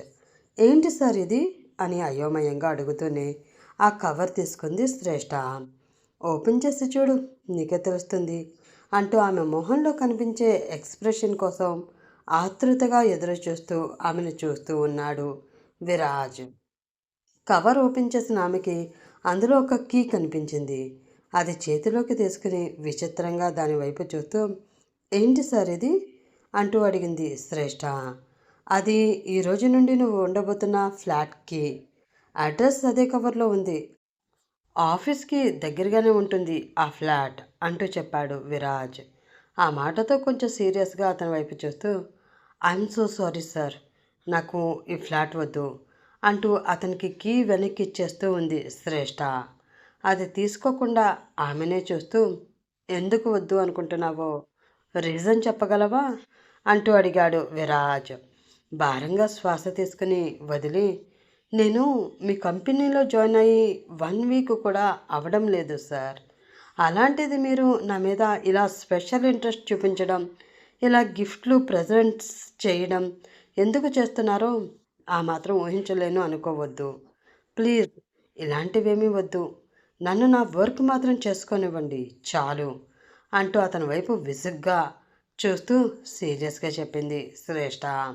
ఆమె వైపు ఒక వియర్డ్ లుక్ ఇచ్చి, అసలు నీ కంటికి నేను ఎలా కనిపిస్తున్నాను? పెళ్ళైన ఒక అమ్మాయి వెనుక పడే పోరంబోకులాగానా అంటూ సీరియస్గా అడిగాడు విరాజ్. ఆ మాటకి అదిరిపడి, "ఆహ్, లేదు సార్, నా ఉద్దేశం అది కాదు అని శ్రేష్ఠ అంటూ ఉండగా, నీ ఉద్దేశం ఏదైనా సరే నువ్వు అన్న మాట మీనింగ్ మాత్రం అలానే వచ్చింది. చూడు, నేను నీకు ఈ ఫ్లాట్ ప్రజెంట్ చేయడం లేదు, రెంట్కి ఇస్తున్నాను. ఈ కంపెనీ రూల్ ప్రకారం ఈ కంపెనీలో వర్క్ చేసే ఇండియన్స్కి సగం రెంట్ తీసుకుంటూ ఫ్లాట్స్ ఇవ్వడం జరుగుతుంది. నీకేమైనా డౌట్ ఉంటే నువ్వు ఎవరినైనా అడిగి చెక్ చేసుకోవచ్చు.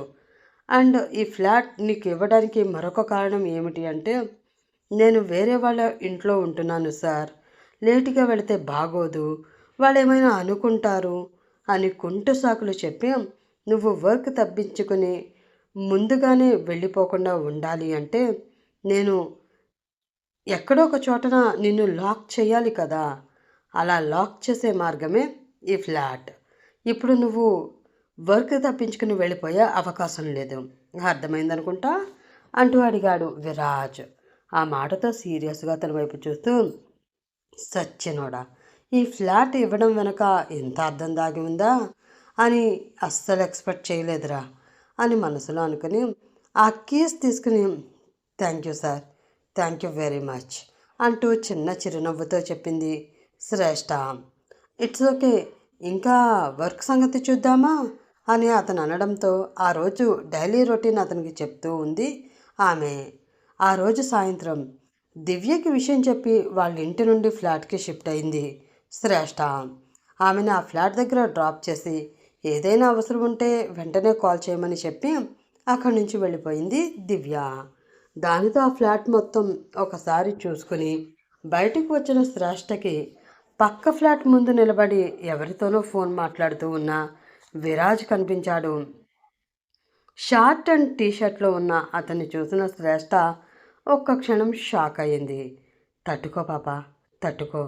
ఎప్పుడూ సూట్లోనే తప్ప ఇలా చూడలేదు కదా. అందుకే కుర్రాడు కూసంతా అందంగా కనిపిస్తున్నాడు. వీడి అందానికి నువ్వు టెంప్ట్ అయ్యావు అంటే నీ మెడలో తాళి కట్టినవాడు అనాథైపోతాడు. పాపం పెళ్లి నుంచి పారిపోయావు అన్న దిగులుతో వాడు ఏ చెట్లు పుట్టలు పట్టుకుని నీకోసం వెతుకుతున్నాడో ఏంటో. పిచ్చి విధవ, వాడిని అన్యాయం చేసేకే అని మనసులో అనుకున్న శ్రేష్టకి ఏదో తెలియని భయం మనసులో కలిగింది. పాపం, నా గోల్ కోసం అతని జీవితాన్ని నాశనం చేసేస్తాను.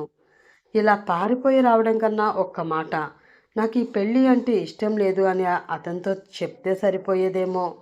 కానీ అలా చెప్పే అవకాశం కూడా నాకు దొరకకపోవడంతో ఇలా చేయక తప్పలేదు. కనీసం ఇప్పుడైనా తనకి ఫోన్ చేసి జరిగిందేంటో తనకి చెప్దాము. మనస్ఫూర్తిగా ఒకసారి సారీ చెప్తే నా మనసు కూడా చాలా ప్రశాంతంగా మారుతుంది. తను అర్థం చేసుకుంటే మా జీవితం గురించి ఆలోచించడానికి ఒక అవకాశము దొరుకుతుంది అని మనసులో అనుకుని ఇండియాలో ఉంటున్న తన ఫ్రెండ్కి కాల్ చేసింది శ్రేష్ఠ. కాల్లో తను చెప్పిందంతా విని, అమ్మ మహాతల్లి, ఇప్పటికే నువ్వెక్కడున్నావు చెప్పు అంటూ మీ వాళ్ళు మా ఇంటి మీద 3 సార్లు దండయాత్రకి వచ్చారు. నాకేమీ తెలియదు బాబోయ్, నన్ను వదిలేండ్రా అని వాళ్ళకి చెప్పి వాళ్ళు నమ్మేలా చేయడానికి నా తల ప్రాణం తోకకు వచ్చింది. దాని సంగతి పక్కన పెడితే వాళ్ళు మా ఇంటి మీదకి రావడం చూసిన మా వాళ్ళకి నా మీద అనుమానం వచ్చింది. వెంటనే పెళ్లి చేయాలి అంటూ పెళ్లి ప్రయత్నాలు కూడా మొదలుపెట్టేశారు. వాటి నుంచి ఎలా తప్పించుకోవాలో అర్థం కాక తెలియక నేను ఏడుస్తూ ఉంటే, ఇప్పుడు నిన్ను పెళ్లి చేసుకున్న ఆ మహానుభావుడి ఫోన్ నెంబర్ నేను ఎక్కడి నుంచి సంపాదించి నీకు ఇవ్వాలి? వెళ్ళి మీ పిన్నిని ఫోన్ నెంబర్ అడిగితే ఆమెకి లేనిపోని అనుమానం వస్తుంది. దాంతో నా ప్రాణం తీసేస్తుంది అంటూ అసహనంగా అంది ఆమె. ఆ మాటలని చాలా ఓపిగ్గా విన్న శ్రేష్టకి కోపం రావడంతో, నువ్వేం చేస్తావో నాకు తెలియదే. ఒక అరగంటలో అతని ఫోన్ నెంబర్ నాకు తెలియాలి. నువ్వు చెప్పాలి అంతే అంటూ ఆర్డర్ వేసి ఆమెకి మాట్లాడే అవకాశం ఇవ్వకుండా కాల్ కట్ చేసేసింది శ్రేష్ఠ. ఒక అరగంట తర్వాత ఆమె ఆర్డర్ వేసినట్లే అతని ఫోన్ నెంబర్ ఏదోలా సంపాదించి ఆమెకి ఇచ్చింది ఆమె ఫ్రెండ్. దాంతో ఆ నెంబర్కి కాల్ చేసింది శ్రేష్ఠ. వాళ్ళ పేరెంట్స్తో కాల్ మాట్లాడి కాల్ కట్ చేసిన వెంటనే తన చేతిలో ఉన్న ఫోన్ రింగ్ అవడంతో ఆ నెంబర్ వైపు చూసి తన పక్కనే ఉన్న శ్రేష్ఠ వైపు తన చూపు తిప్పాడు విరాజ్. చేతి గోళ్ళని టెన్షన్గా తినేస్తూ ఆ ఫోన్ లిఫ్ట్ చేసే క్షణం కోసం ఆత్రుతగా ఎదురుచూస్తూ ఉంది శ్రేష్ఠ. ఇది ఇప్పుడు నాకెందుకు కాల్ చేస్తుంది అని మనసులో అనుకుంటూ తన రూమ్లోకి వెళ్ళి ఆ కాల్ లిఫ్ట్ చేసి హలో అని అన్నాడు విరాజ్. అతనితో ఏం మాట్లాడాలో అర్థం కాక మౌనంగా ఉండిపోయింది శ్రేష్ఠ. హలో, ఎవరు అంటూ సీరియస్గా అడిగాడు విరాజ్. ఆ మాటతో అదిరిపడి హలో, నేను శ్రేష్ఠ అని తడబడుతూ అంది శ్రేష్ఠ. అబచా, మాకు తెలియదు మరి అని మనసులో అనుకుని, ఓ నువ్వా, ఏంటి నాకు కాల్ చేసావు అంటూ కూల్గా అడిగాడు విరాజ్.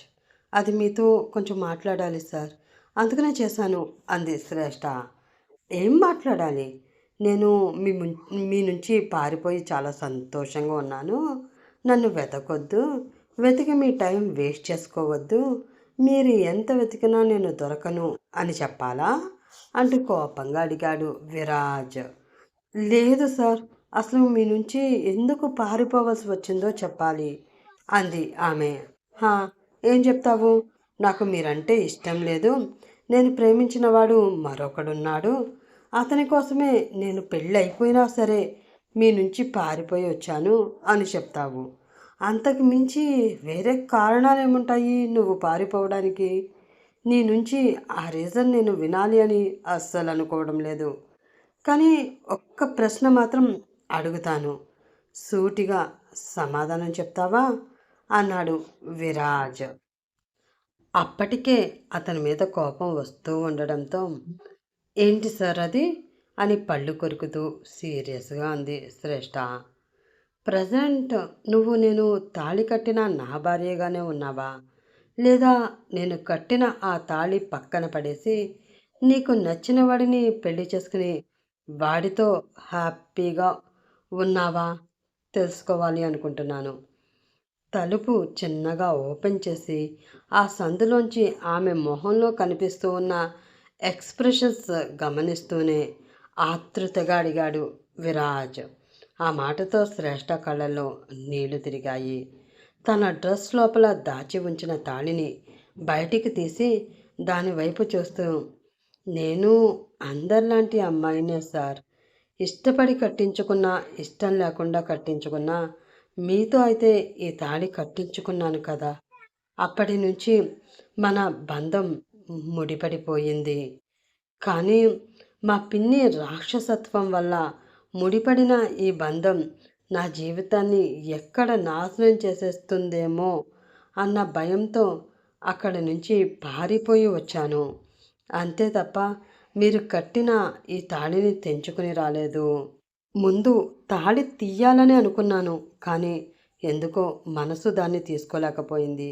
అందుకే తీయలేకపోయాను. నా లైఫ్‌లో నాకు ఒక గోల్ ఉంది సార్. మా అమ్మ ఆశయాన్ని నిలబెట్టాలి. కానీ అది మా పిన్నికి ఇష్టం లేదు. అందుకే హాస్టల్ నుండి ఇంటికి వచ్చిన వెంటనే మీతో పెళ్ళి అని చెప్పింది. ఆ విషయాన్ని నేను జీర్ణించుకోలేకపోయాను. ఏదో తెలియని భయం మనసుని కలిచివేయడంతో ముందడుగు వేశాను. కానీ ఇప్పుడు ఆలోచిస్తూ ఉంటే వీటితో ఏ సంబంధం లేని మిమ్మల్ని బాధ పెట్టాను అని అర్థమవుతుంది. పెళ్ళైన తెల్లారే భార్య పారిపోయింది అంటే అది ఎవరికైనా తలవంపులు తెచ్చే విషయమే. నా వల్ల మీకు జరిగిన నష్టానికి ఏం చేయాలో నాకేమీ అర్థం కావడం లేదు సార్. అమ్మ పోయిన తర్వాత ఒంటరిగా మిగిలిపోయిన నాకు తోడుగా వచ్చే వ్యక్తి నన్ను ప్రాణంగా చూసుకోవాలి అనుకున్నాను. పిన్ని మూర్ఖత్వం వలన మీరు నా జీవితంలోకి వచ్చారు. అసలు మీ మొహం ఎలా ఉంటుందో కూడా తెలియదు. అలాంటిది మీతో జీవితం అంటే భయం వేసింది. అంతే తప్ప మీరు అనుకుంటున్నది ఏవీ కూడా నేను ఇంటి నుండి పారిపోవడానికి కారణాలు కాదు అంటూ చెప్పింది శ్రేష్ఠ.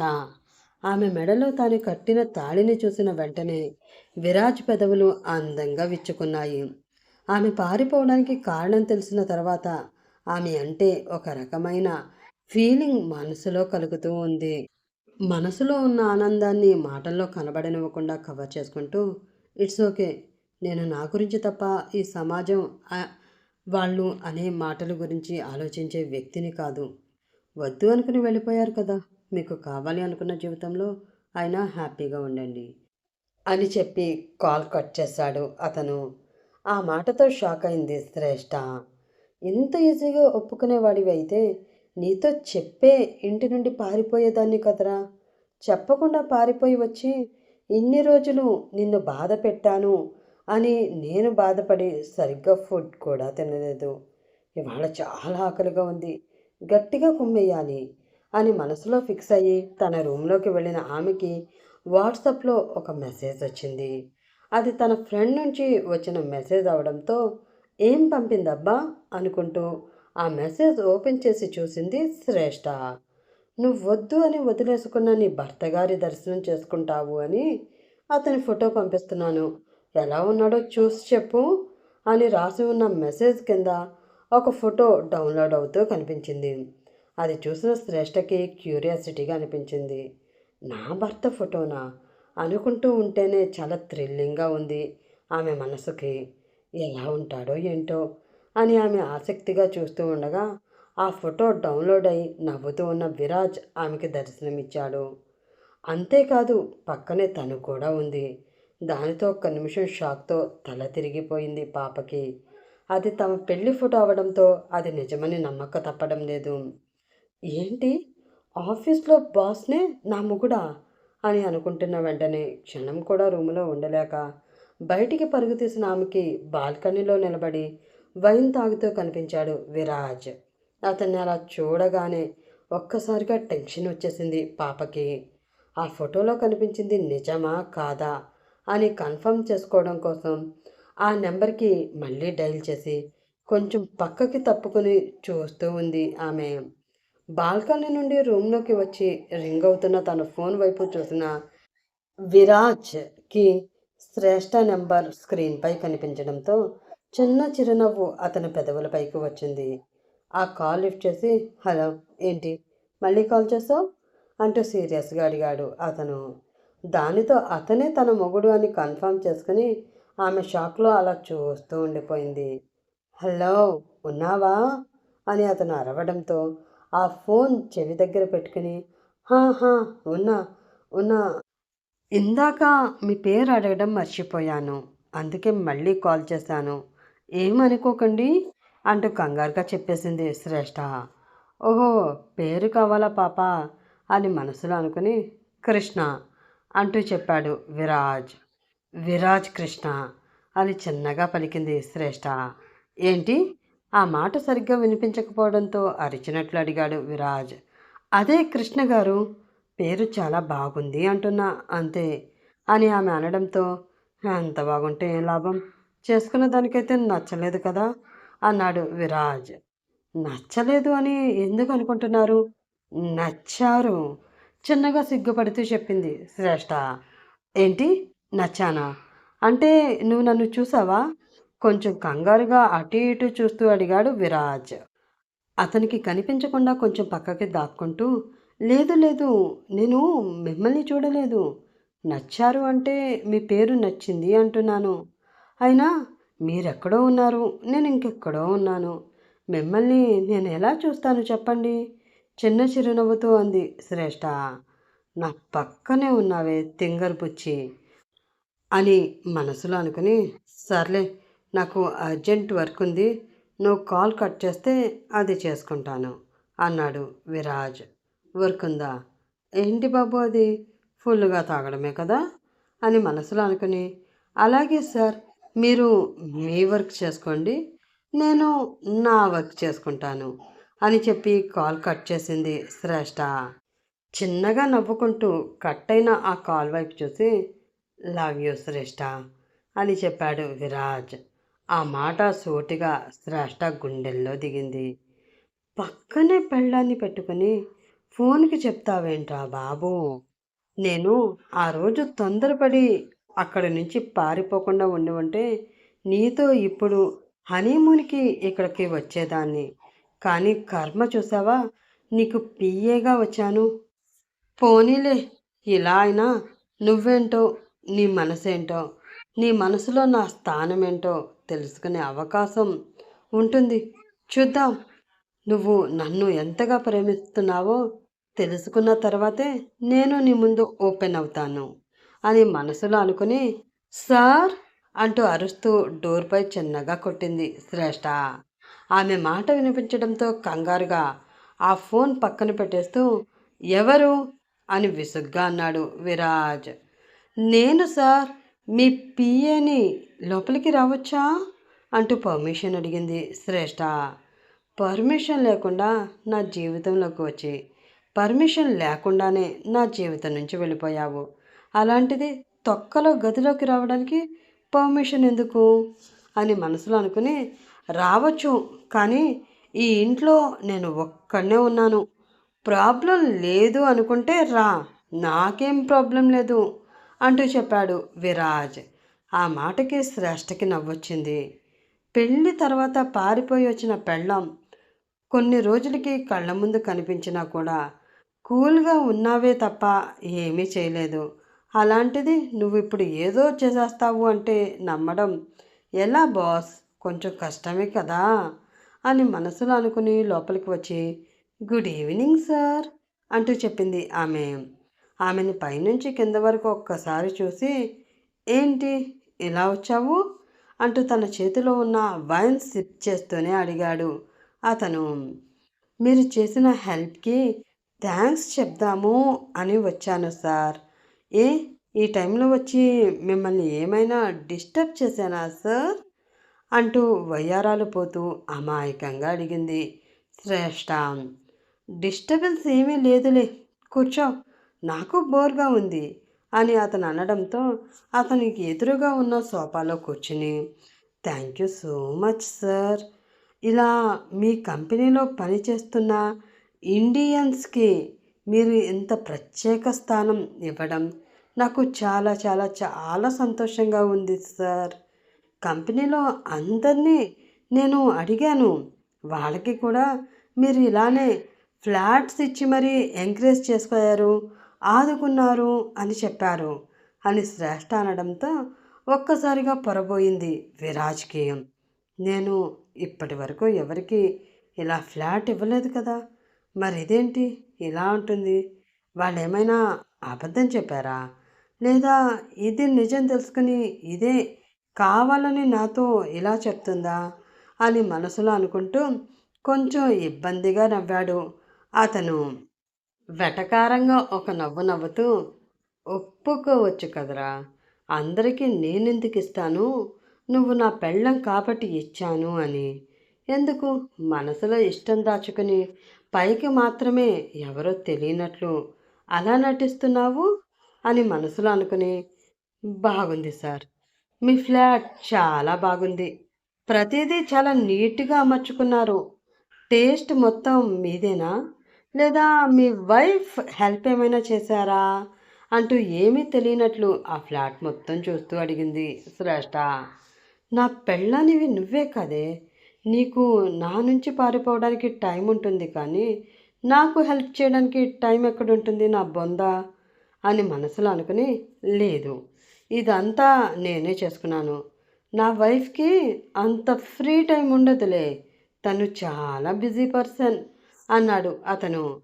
అవునా, ఏం చేస్తుంటారు సార్ మీ వైఫ్, తన పేరేంటి, ఎక్కడుంటారు, ఎలా ఉంటారు, తన ఫోటో ఏమైనా మీ దగ్గర ఉందా అంటూ క్యూరియాసిటీగా ఒకదాని తర్వాత ఒకటి ప్రశ్నలు అడుగుతూనే ఉంది శ్రేష్ఠ. ఆమె క్యూరియాసిటీ చూస్తూ ఉంటే విరాజ్కి ఏదో అనుమానం వస్తుంది. ఇదేంటి ఇంత ఓవర్ చేస్తుంది అని మనసులో అనుకుని, నా వైఫ్ గురించి నీకెందుకు అంటూ సీరియస్గా అడిగాడు అతను. ఏంటి సార్ అలా అవసరమా, ఎందుకు అని అడుగుతారు ఏంటి, నేను మీ కంపెనీలో పనిచేస్తున్న ఒక ఎంప్లాయీని, పైగా మీ పర్సనల్ అని ఆమె అనడంతో, ఏంటి అంటూ షాకింగ్గా అడిగాడు అతను. అదే సార్, పర్సనల్ సెక్రటరీని అని చెప్తున్నా అంటూ కవర్ చేసి, అలాంటి నాకు మీ వైఫ్ గురించి తెలుసుకునే రైట్ ఉంటుంది కదా సార్ అంటూ చెప్పింది శ్రేష్ఠ. తెలుసుకో, ఏం చెప్పాలి అడిగాడు విరాజ్. మీ వైఫ్ గురించి చెప్పాలి. ఇంతకీ మీది లవ్ మ్యారేజా అరేంజ్డ్ మ్యారేజా అంటూ అడిగింది ఆమె. ఆ ప్రశ్నతో భారంగా శ్వాస తీసుకుని వదిలి, లవ్ మ్యారేజ్ అని చిన్నగా నవ్వుతూ చెప్పాడు అతను. ఆ మాటకి షాక్ అయి, ఆ అంటూ పెద్దగా నోరు తెరిచింది ఆమె. ఆమెని అలా చూసి, ఏమైంది, ఎందుకు అంత షాక్ అయ్యావు అంటూ అడిగాడు విరాజ్.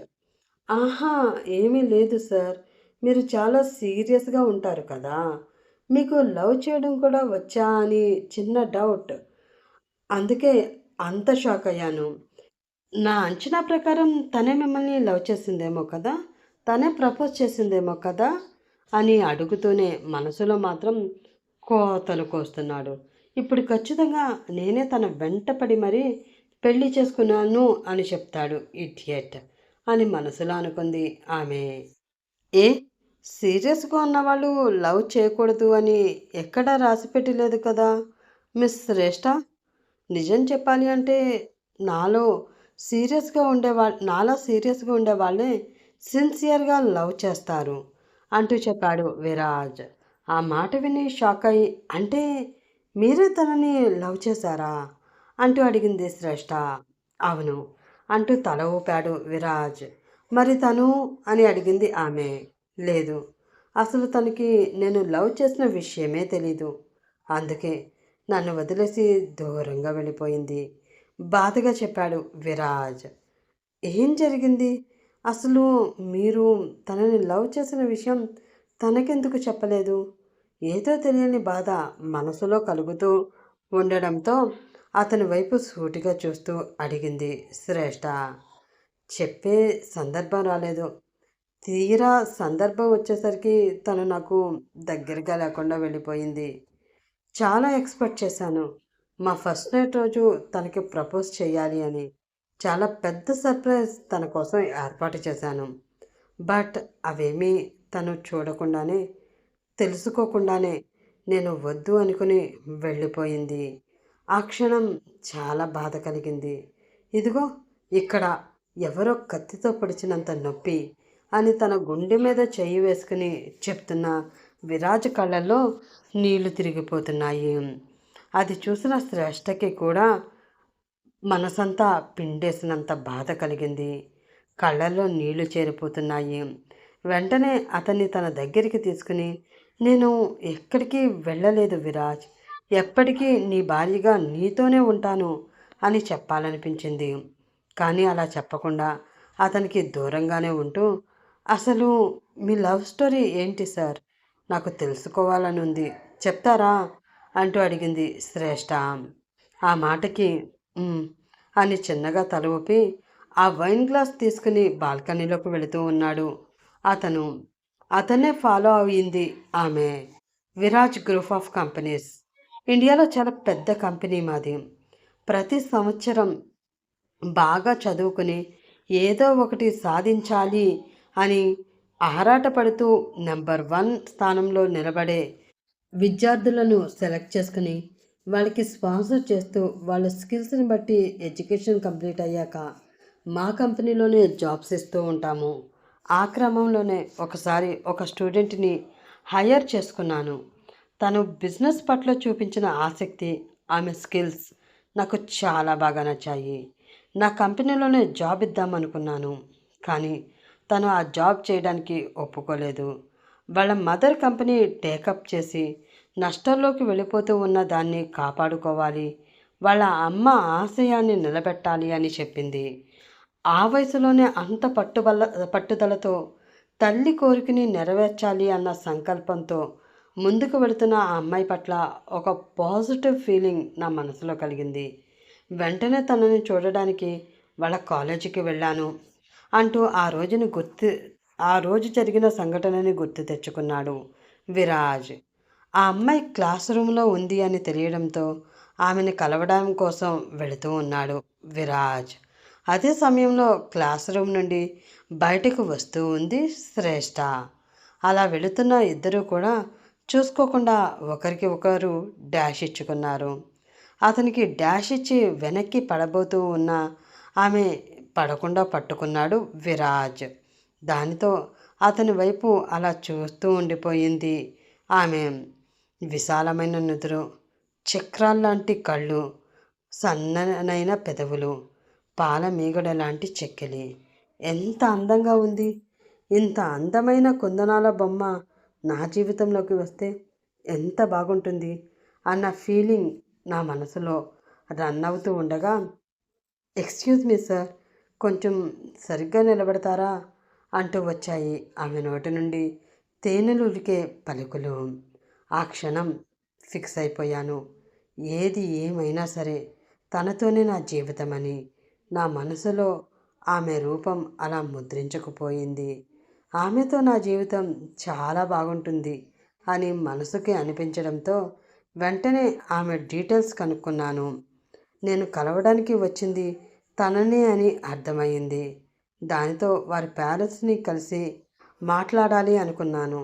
ఈ లోపలే మా వాళ్ళు ఆ అమ్మాయితోటే నా పెళ్ళికి ఏర్పాట్లు చేసేశారు. ఆలస్యం చేస్తే ఎక్కడ తను నాకు దూరం అయిపోతుందో అన్న భయం నాది.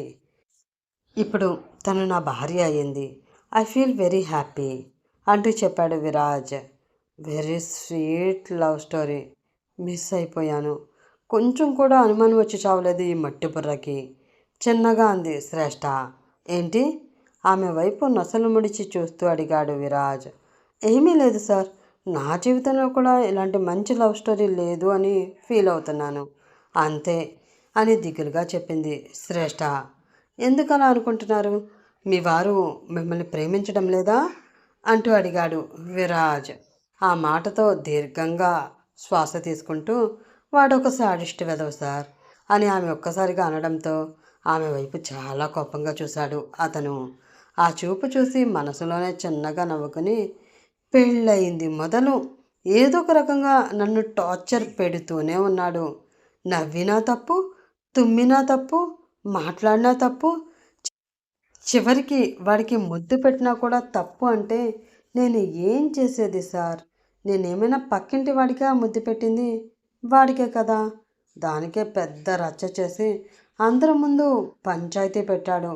అందుకే వాడి టార్చర్ తట్టుకోలేక ఒక అమావాస్య పూట వాడు తాగే మందులో మత్తుమందు కలిపేసి బాబు బాగా నిద్రలోకి జారుకున్నాక అక్కడి నుంచి పారిపోయి వచ్చేసాను.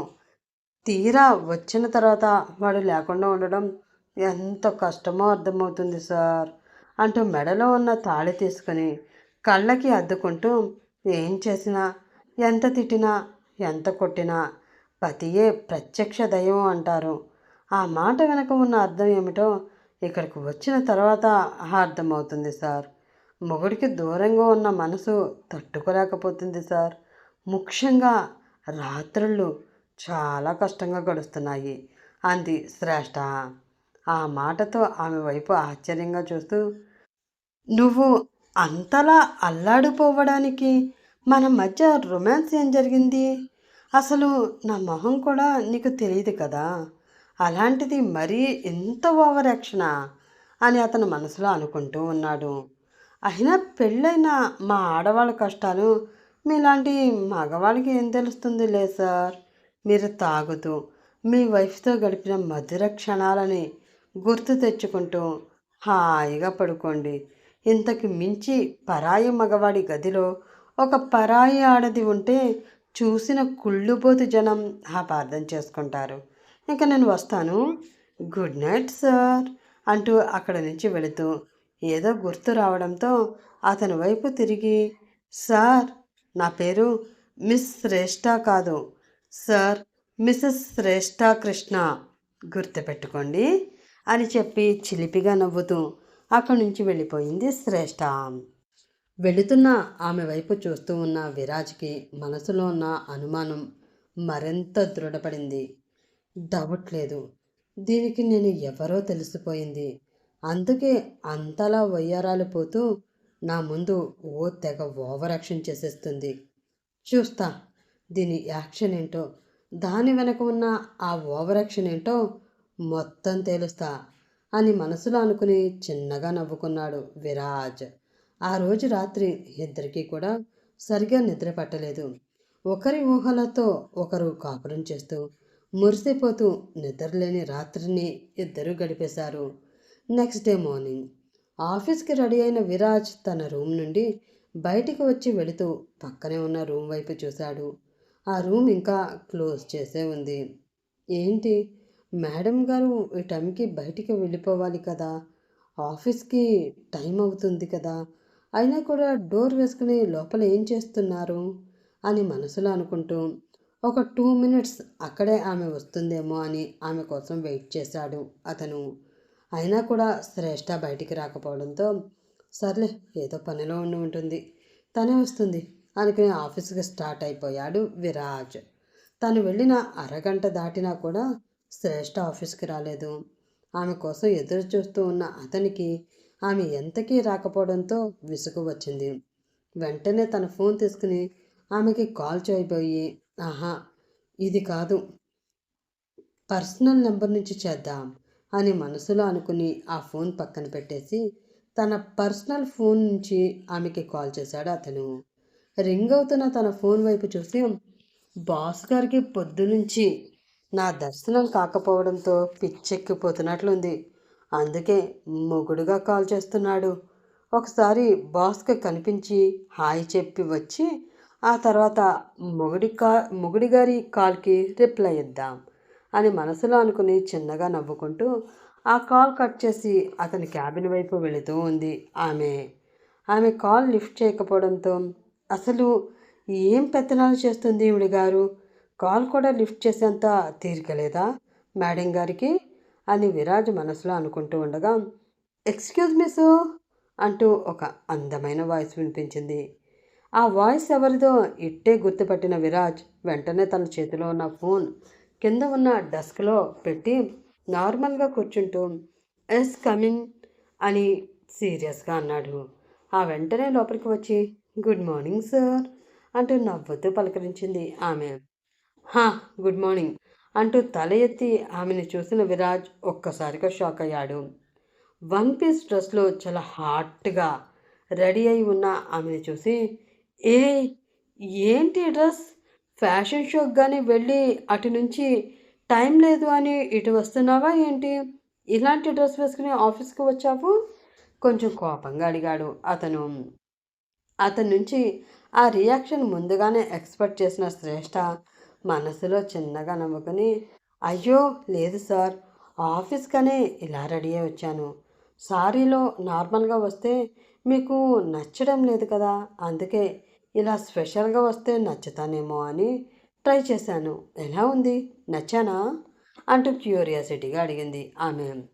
ఇలాంటి డ్రెస్సులు ఆఫీస్లో అమ్మాయిలు వేసుకు వస్తే చూడడానికి బాగానే ఉంటుంది, కానీ కట్టుకున్న పెళ్ళం వేసుకు వస్తేనే ఎక్కడో మంటగా ఉంటుంది అని మనసులో అనుకుని, నేనేమి ఫ్యాషన్ షోకి వచ్చిన జడ్జిని కాదు, ఎలా ఉన్నావో చూసి చెప్పడానికి, ఈ ఆఫీస్కి సీఈఓని అని అది గుర్తుపెట్టుకుని నీ పని కరెక్ట్ టైంకి చేయడం, టైం టు టైం ఆఫీస్కి రావడం అలవాటు చేసుకో అంటూ సీరియస్గా చెప్పాడు విరాజ్. అబచా, నువ్వు చెప్పకపోతే మాకు తెలియదు మరి, చిన్నగా గొనిగింది శ్రేష్ఠ. ఏంటి, సీరియస్గా ఆమె వైపు చూస్తూ అడిగాడు విరాజ్. ఏమీ లేదు సార్, అలాగే మీరేం చెప్తే అదే చేస్తాను అంటున్నాను.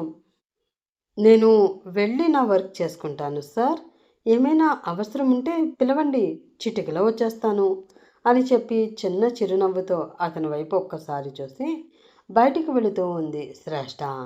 వెళుతున్న ఆమె వైపు చూసి, దీని మాటల్లో చేతల్లో ముఖ్యంగా బాడీ లాంగ్వేజ్లో చాలా తేడా వచ్చింది. కొంపతీసి నేనే దీని మొగుణ్ణి అని దీనికి తెలిసిపోయిందా ఏంటి అని మనసులో అనుకుంటూ ఆలోచనలో పడిపోయాడు అతను. అప్పుడే అతని ఫోన్ రింగ్ అయింది. దాంతో అటువైపు చూసిన అతనికి శ్రేష్ఠ నుండి వస్తున్న కాల్ కనిపించింది.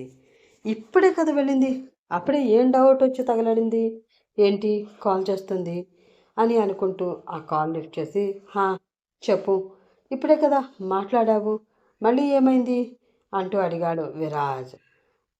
ఏంటి, నేనా మీతో మాట్లాడానా, ఎప్పుడు కృష్ణ గారు, నా ఫోన్లో మీ మిస్డ్ కాల్ ఉండడం చూసి నేను ఇప్పుడే కదా మీకు కాల్ చేస్తున్నాను, మరి మాట్లాడాను అంటారేంటి, వస్తున్న నవ్వుని కంట్రోల్ చేసుకుంటూ అడిగింది శ్రేష్ఠ.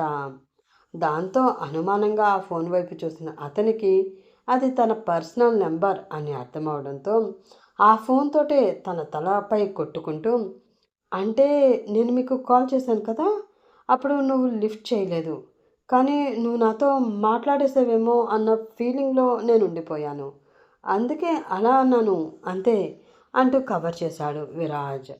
అబ్బా, చాలా బాగా కవర్ చేస్తున్నావు అని మనసులో అనుకుని, అవునా, అయితే సరే చెప్పండి, ఎందుకు నాకు కాల్ చేశారు అంటూ అడిగింది శ్రేష్ఠ.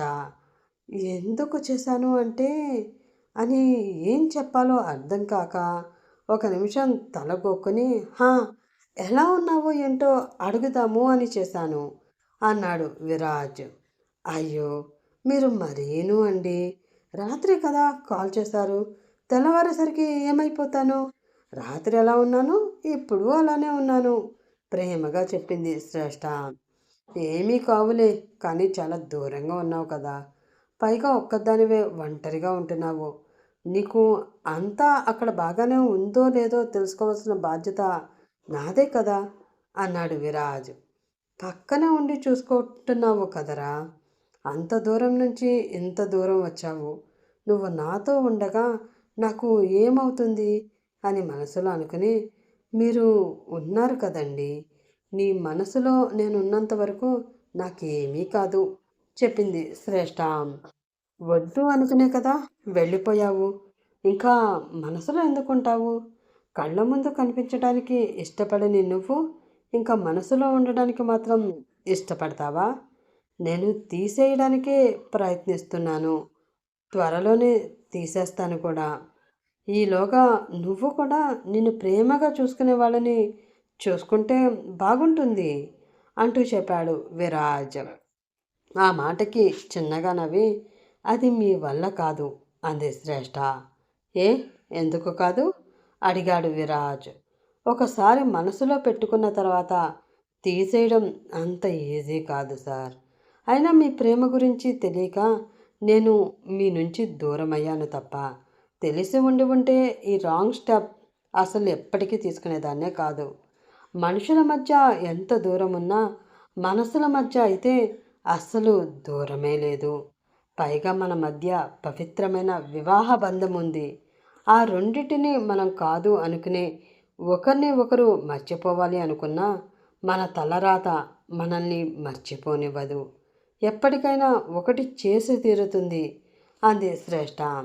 ఆ మాటకి కొంచెం వెటకారంగా నవ్వుతూ, ఇలాంటి కొటేషన్స్ చెప్పుకోవడానికి చాలా బాగుంటాయి, కానీ జీవితంలో అంతగా వర్కౌట్ అవ్వవు అని అన్నాడు విరాజ్. కొటేషన్స్ కాదు సార్, అక్షర సత్యాలు.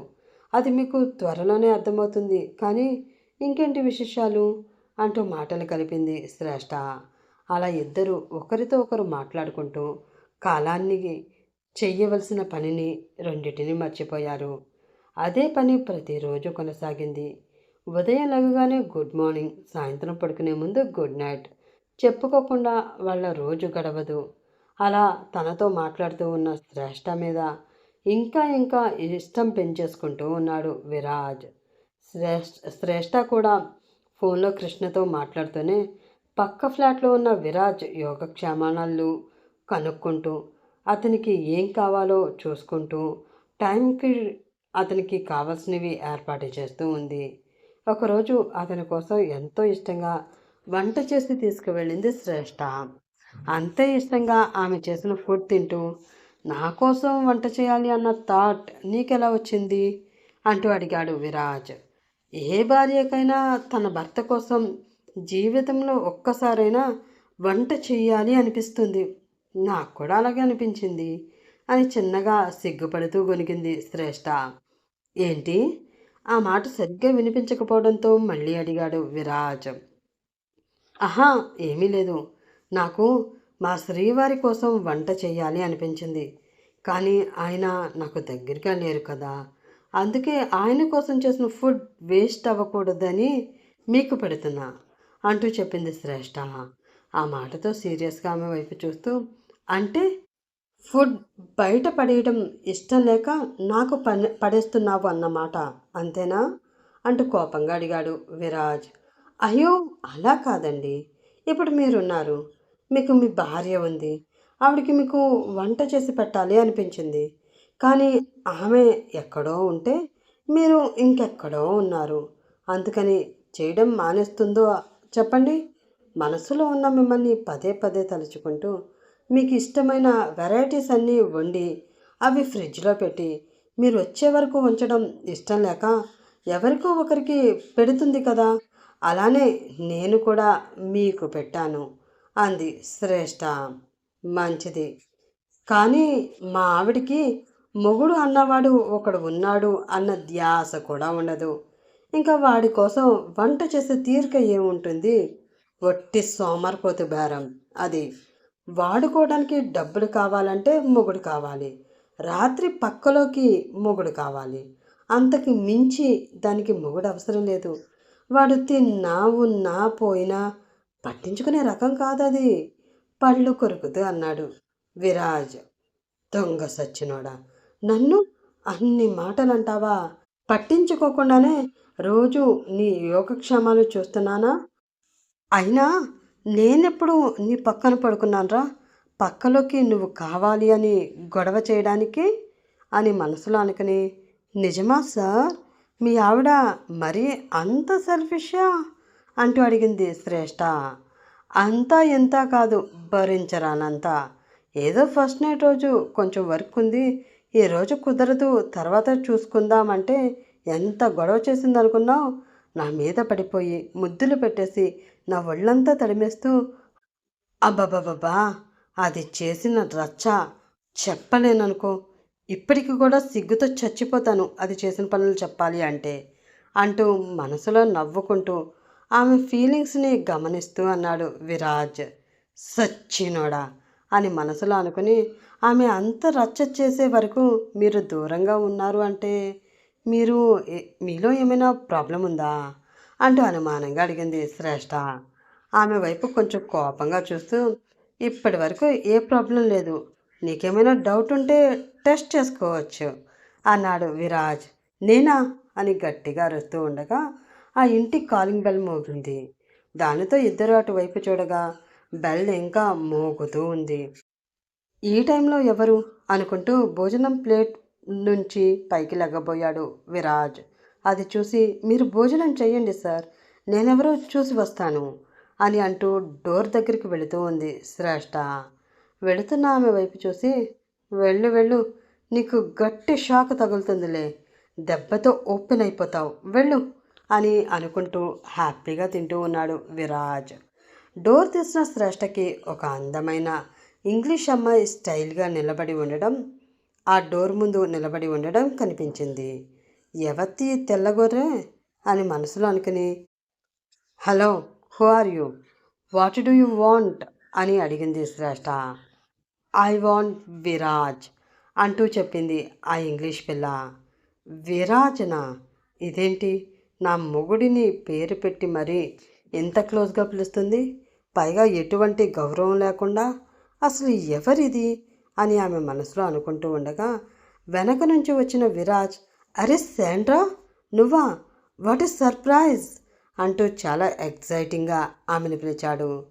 హాయ్ బేబీ అంటూ నవ్వుతూ వెళ్ళి అతన్ని ఒక్కసారిగా కౌగిలించుకుంది ఆ అమ్మాయి.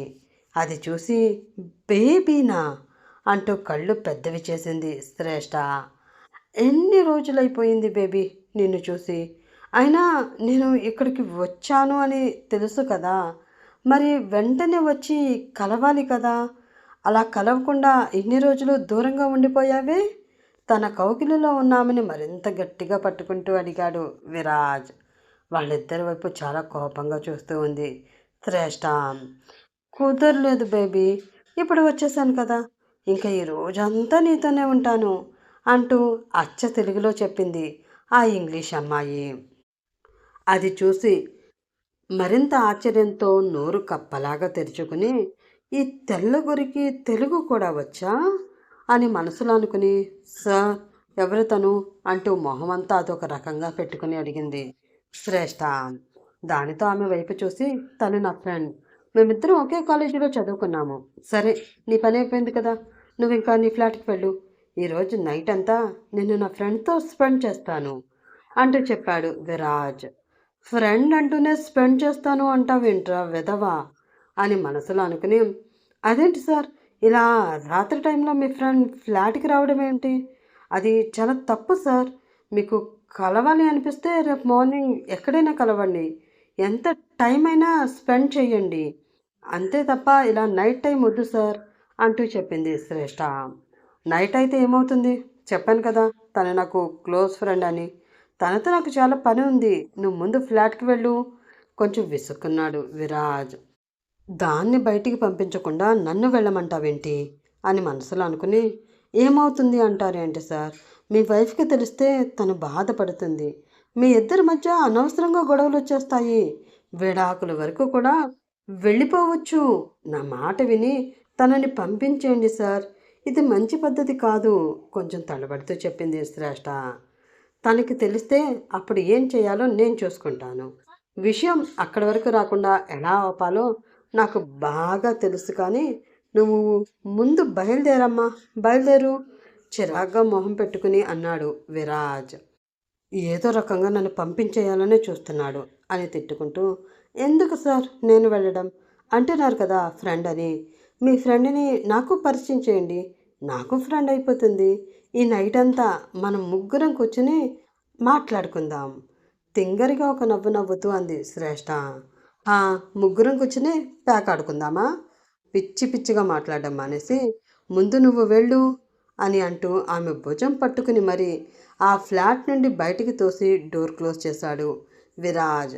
దానితో ఓయ్ ఓయ్ ఓయ్ అంటూ డోర్ తీయడానికి ప్రయత్నించింది ఆమె. కానీ అది ఎంతకీ రాకపోవడంతో, నిన్నటి వరకు బాగానే తగలపడ్డావు కదరా, మరి ఈరోజు ఏం పోయాకాలం వచ్చింది నీకు? ఆ పిల్లి కళ్ళ పిల్ల నాకన్నా బాగుందా?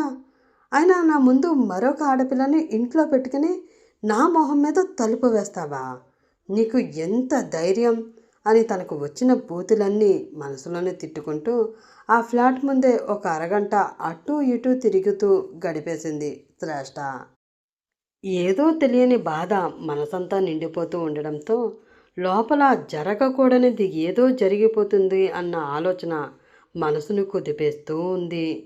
నా విరాజ్ అలాంటి వాడు కాదు అని తన మనసుకి ఎంతగా నచ్చ చెప్పుకోవాలి అనుకున్నా, ఒక పరాయి ఆడపిల్లతో అతను నైట్ టైంలో ఒంటరిగా ఫ్లాట్లో ఉండడం ఒక భార్యగా ఆమె మనసుకి అస్సలు తీసుకోలేకపోతుంది. ఇంకా కోపంతో ఊగిపోతూ కృష్ణకి కాల్ చేసి అటో ఇటో తేల్చేసుకోవాలి అని అనుకుని ఫోన్ కోసం తన ఫ్లాట్కి ఆమె వెళుతూ ఉండగా విరాజ్ ఫ్లాట్ డోర్ ఓపెన్ అయ్యింది. దాంతో అటువైపు చూసిన ఆమెకి వాళ్ళిద్దరూ బయటకు వస్తూ ఉండడం కనిపించింది. అది చూసి తనకేమీ తెలియనట్లు, అసలు వాళ్ళ వైపు పట్టించుకోనట్లు బయట వైపుకు చూస్తూ ఉండిపోయింది శ్రేష్ఠ. బాయ్ విరాజ్ అంటూ అతనికి బాయ్ చెప్పి తనకి సంబంధం లేదు అన్నట్లు మరొక వైపు తిరిగి ఎటో చూస్తూ ఉన్న శ్రేష్ఠని చూసి చిన్నగా నవ్వుకొని ఆమె దగ్గరికి వచ్చి చిన్నగా ఆమెని కౌగిలించుకొని, బాయ్ శ్రేష్ఠ, మరొక్కసారి కలుసుకుందాం అని చెప్పి అక్కడి నుంచి వెళ్ళిపోతూ ఉంది శాండ్రా. వెళుతున్న ఆమె వైపు చూసి, ఇప్పటి వరకు నా మొగుడితో ఒకటే గదిలో ఉండి కబుర్లు చెప్పి ఇప్పుడు మరొక్కసారి కలుసుకుందాం అని నాతో చెప్పి తిప్పుకుంటూ పోతున్నావా? పోవే పో. నువ్వు వెళ్ళే దారిలో నువ్వు వెళుతున్న కార్కి యాక్సిడెంట్ అయ్యి అటు నుంచి అటే పైకి పోతావు అంటూ కచ్చగా నోట్లో తిట్టుకుని విరాజ్ దగ్గరికి వెళ్ళి, అసలు మీరు చేస్తున్నదేమీ నాకు నచ్చలేదు సార్. ఆ అమ్మాయితో ఈ టైంలో మీకు పనేంటి అంటూ కోపంగా నిలదీస్తున్నట్లు అడిగింది శ్రేష్ఠ. ఏ ఉంటే తప్పేంటి అంటూ చాలా కోపంగా అడిగాడు విరాజ్. తప్పేంటి అని అడుగుతారేంటి సార్? ఒక పరాయి ఆడపిల్లతో ఇంత నైట్ టైం ఒకటే ఫ్లాట్లో ఉండడం తప్పు కాదా అంటూ నిలదీసింది శ్రేష్ఠ. ఎందుకు తప్పవుతుంది? నా ఆలోచనలో తప్పలేదు, నేను చేసే పనిలోనే తప్పలేదు. అలాంటప్పుడు ఒకటే ఫ్లాట్లో ఉంటే తప్పేమవుతుంది? తను నా ఫ్రెండ్, చాలా సంవత్సరాల తర్వాత నన్ను కలవడానికి వచ్చింది. తనతో కొంచెం ఫ్రీగా మాట్లాడాలి అని నేను బయటికి పంపించాను. అందులో తప్పేముంది? మన ఆలోచనలో ఏ తప్పు లేకపోతే మనం చేసే పనిలో కూడా ఏ తప్పు ఉండదు. నాకు సంబంధించినంత వరకు ఫిజికల్ రిలేషన్ అన్నది నా భార్యతో తప్ప నాకు వేరే ఆడవాళ్ళతో అవసరం లేదు. నా ఆలోచనలోనూ నా మనసులోనూ ఎప్పుడూ నా భార్య మాత్రమే ఉంటుంది. మరో ఆడదాన్ని పొరపాటున కూడా రానివ్వను. అలాంటప్పుడు నా ఫ్లాట్కే కాదు, నా బెడ్రూమ్కి వచ్చి నగ్నంగా ఒక అమ్మాయి నిలబడినా కూడా నేను కొంచెం కూడా చెల్లించను. మనసులో ఉన్న నా భార్య రూపాన్ని పక్కన పెట్టను. ఏ రోజైతే తన మెడలో తాళి కట్టానో ఆ రోజే ఆమె నా ప్రాణం అయిపోయింది. ఈ ప్రాణం ఉన్నంత వరకు ఆమెకి మాత్రమే నేను కట్టుబడి ఉంటాను. అది తను నాతో ఉన్నా లేకపోయినా సరే. కాబట్టి ఎక్కువగా ఆలోచించి బుర్ర పాడు చేసుకోకుండా వెళ్ళి పడుకో అంటూ ఆమెకి చెప్పి తను ఫ్లాట్లోకి వెళ్ళిపోయాడు విరాజ్. ఆ మాటలు మాత్రం శ్రేష్ఠ మనసులో బాగా నాటుకుపోయాయి. పూర్తిగా పడిపోయానురా నీకు దగ్గరగానే ఉంటూ నువ్వు ఎంతగా నన్ను ప్రేమిస్తున్నావో చూస్తూ ఆ ప్రేమకి దూరంగా నిలబడి ఉండడం నా వల్ల కావడం లేదు. ఇంకా మన కథకి శుభం కాటు వేసేయాలి అని మనసులో అనుకుని చిన్నగా సిగ్గుపడుతూ తన ఫ్లాట్లోకి వెళ్ళి ఆ రోజంతా అతని ఆలోచనలతో నిద్ర లేకుండా గడిపేసింది శ్రేష్ఠ. నెక్స్ట్ డే మార్నింగ్ నిద్ర లేచి తన ఫోన్ తీసుకుని వాట్సాప్లో కృష్ణకి మెసేజ్ చేస్తూ ఉండగా ఆమెకి అతని ప్రొఫైల్ పిక్ కనిపించింది. అది చూసి చిన్నగా నవ్వుకుంటూ, దొరికిపోయావురా, ఇంక ఈ నాటకాలు ఆడవలసిన అవసరం లేదు, ఓపెన్ అయిపోవచ్చు అని మనసులో అనుకుని అతనికి ఒక మెసేజ్ టైప్ చేసి పంపించింది ఆమె. బాల్కనీలో నిలబడి కాఫీ ఎంజాయ్ చేస్తూ ఉన్న విరాజ్కి తన ఫోన్కి ఒక మెసేజ్ పాప్ అవ్వడం, ఆ సౌండ్ వినిపించడంతో అటువైపు తిరిగి చూసి ఆ ఫోన్ చేతిలోకి తీసుకుని ఆ మెసేజ్ ఓపెన్ చేసిన విరాజ్కి గుడ్ మార్నింగ్ శ్రీవారు అంటూ ఒక అందమైన మెసేజ్ కనిపించింది. అది చూడగానే అతని పెదవులపైకి చిన్న చిరునవ్వు మెరిసింది. గుడ్ మార్నింగ్ శ్రీమతి గారు, ఏంటి ఈరోజు పొద్దున్నే గుర్తు వచ్చాను అంటూ రిప్లై ఇచ్చాడు అతను. ఏమీ లేదు శ్రీవారు, జాబ్కి రిజైన్ చేసి ఇండియా వచ్చేద్దాం అనుకుంటున్నాను, మీరేమంటారో అడుగుదామని మెసేజ్ చేశాను అంటూ చెప్పింది శ్రేష్ఠ. సడన్గా ఏంటి ఈ డెసిషన్? నీకు నచ్చే కదా అక్కడికి వెళ్ళావు, మళ్ళీ తిరిగి రావడం ఎందుకు? అక్కడ సెటిల్ అయిపో, బెటర్ అంటూ చెప్పాడు విరాజ్. అయిపోవచ్చురా, కానీ నువ్వు ఎంత ప్రేమిస్తున్నావో తెలిసాక నీకు దూరంగా ఎలా ఉండేది చెప్పు అని మనసులో అనుకుని, హా, నేను ఇక్కడే సెటిల్ అయితే మీరు అక్కడ మరొక దాన్ని చూసుకుని సెటిల్ అయిపోదాం అనుకుంటున్నారా అంటూ రిప్లై ఇచ్చింది ఆమె. రామ రామ, నేను శ్రీరాముడికి జిరాక్స్ కాపీ లాంటి వాడిని తెలుసా అంటూ రిప్లై ఇచ్చాడు అతను. అబచా, నిజమా? అయితే ఆయన గారిలాగా 14 సంవత్సరాలు నన్ను దూరం పెడతారన్నమాట అంటూ అడిగింది ఆమె.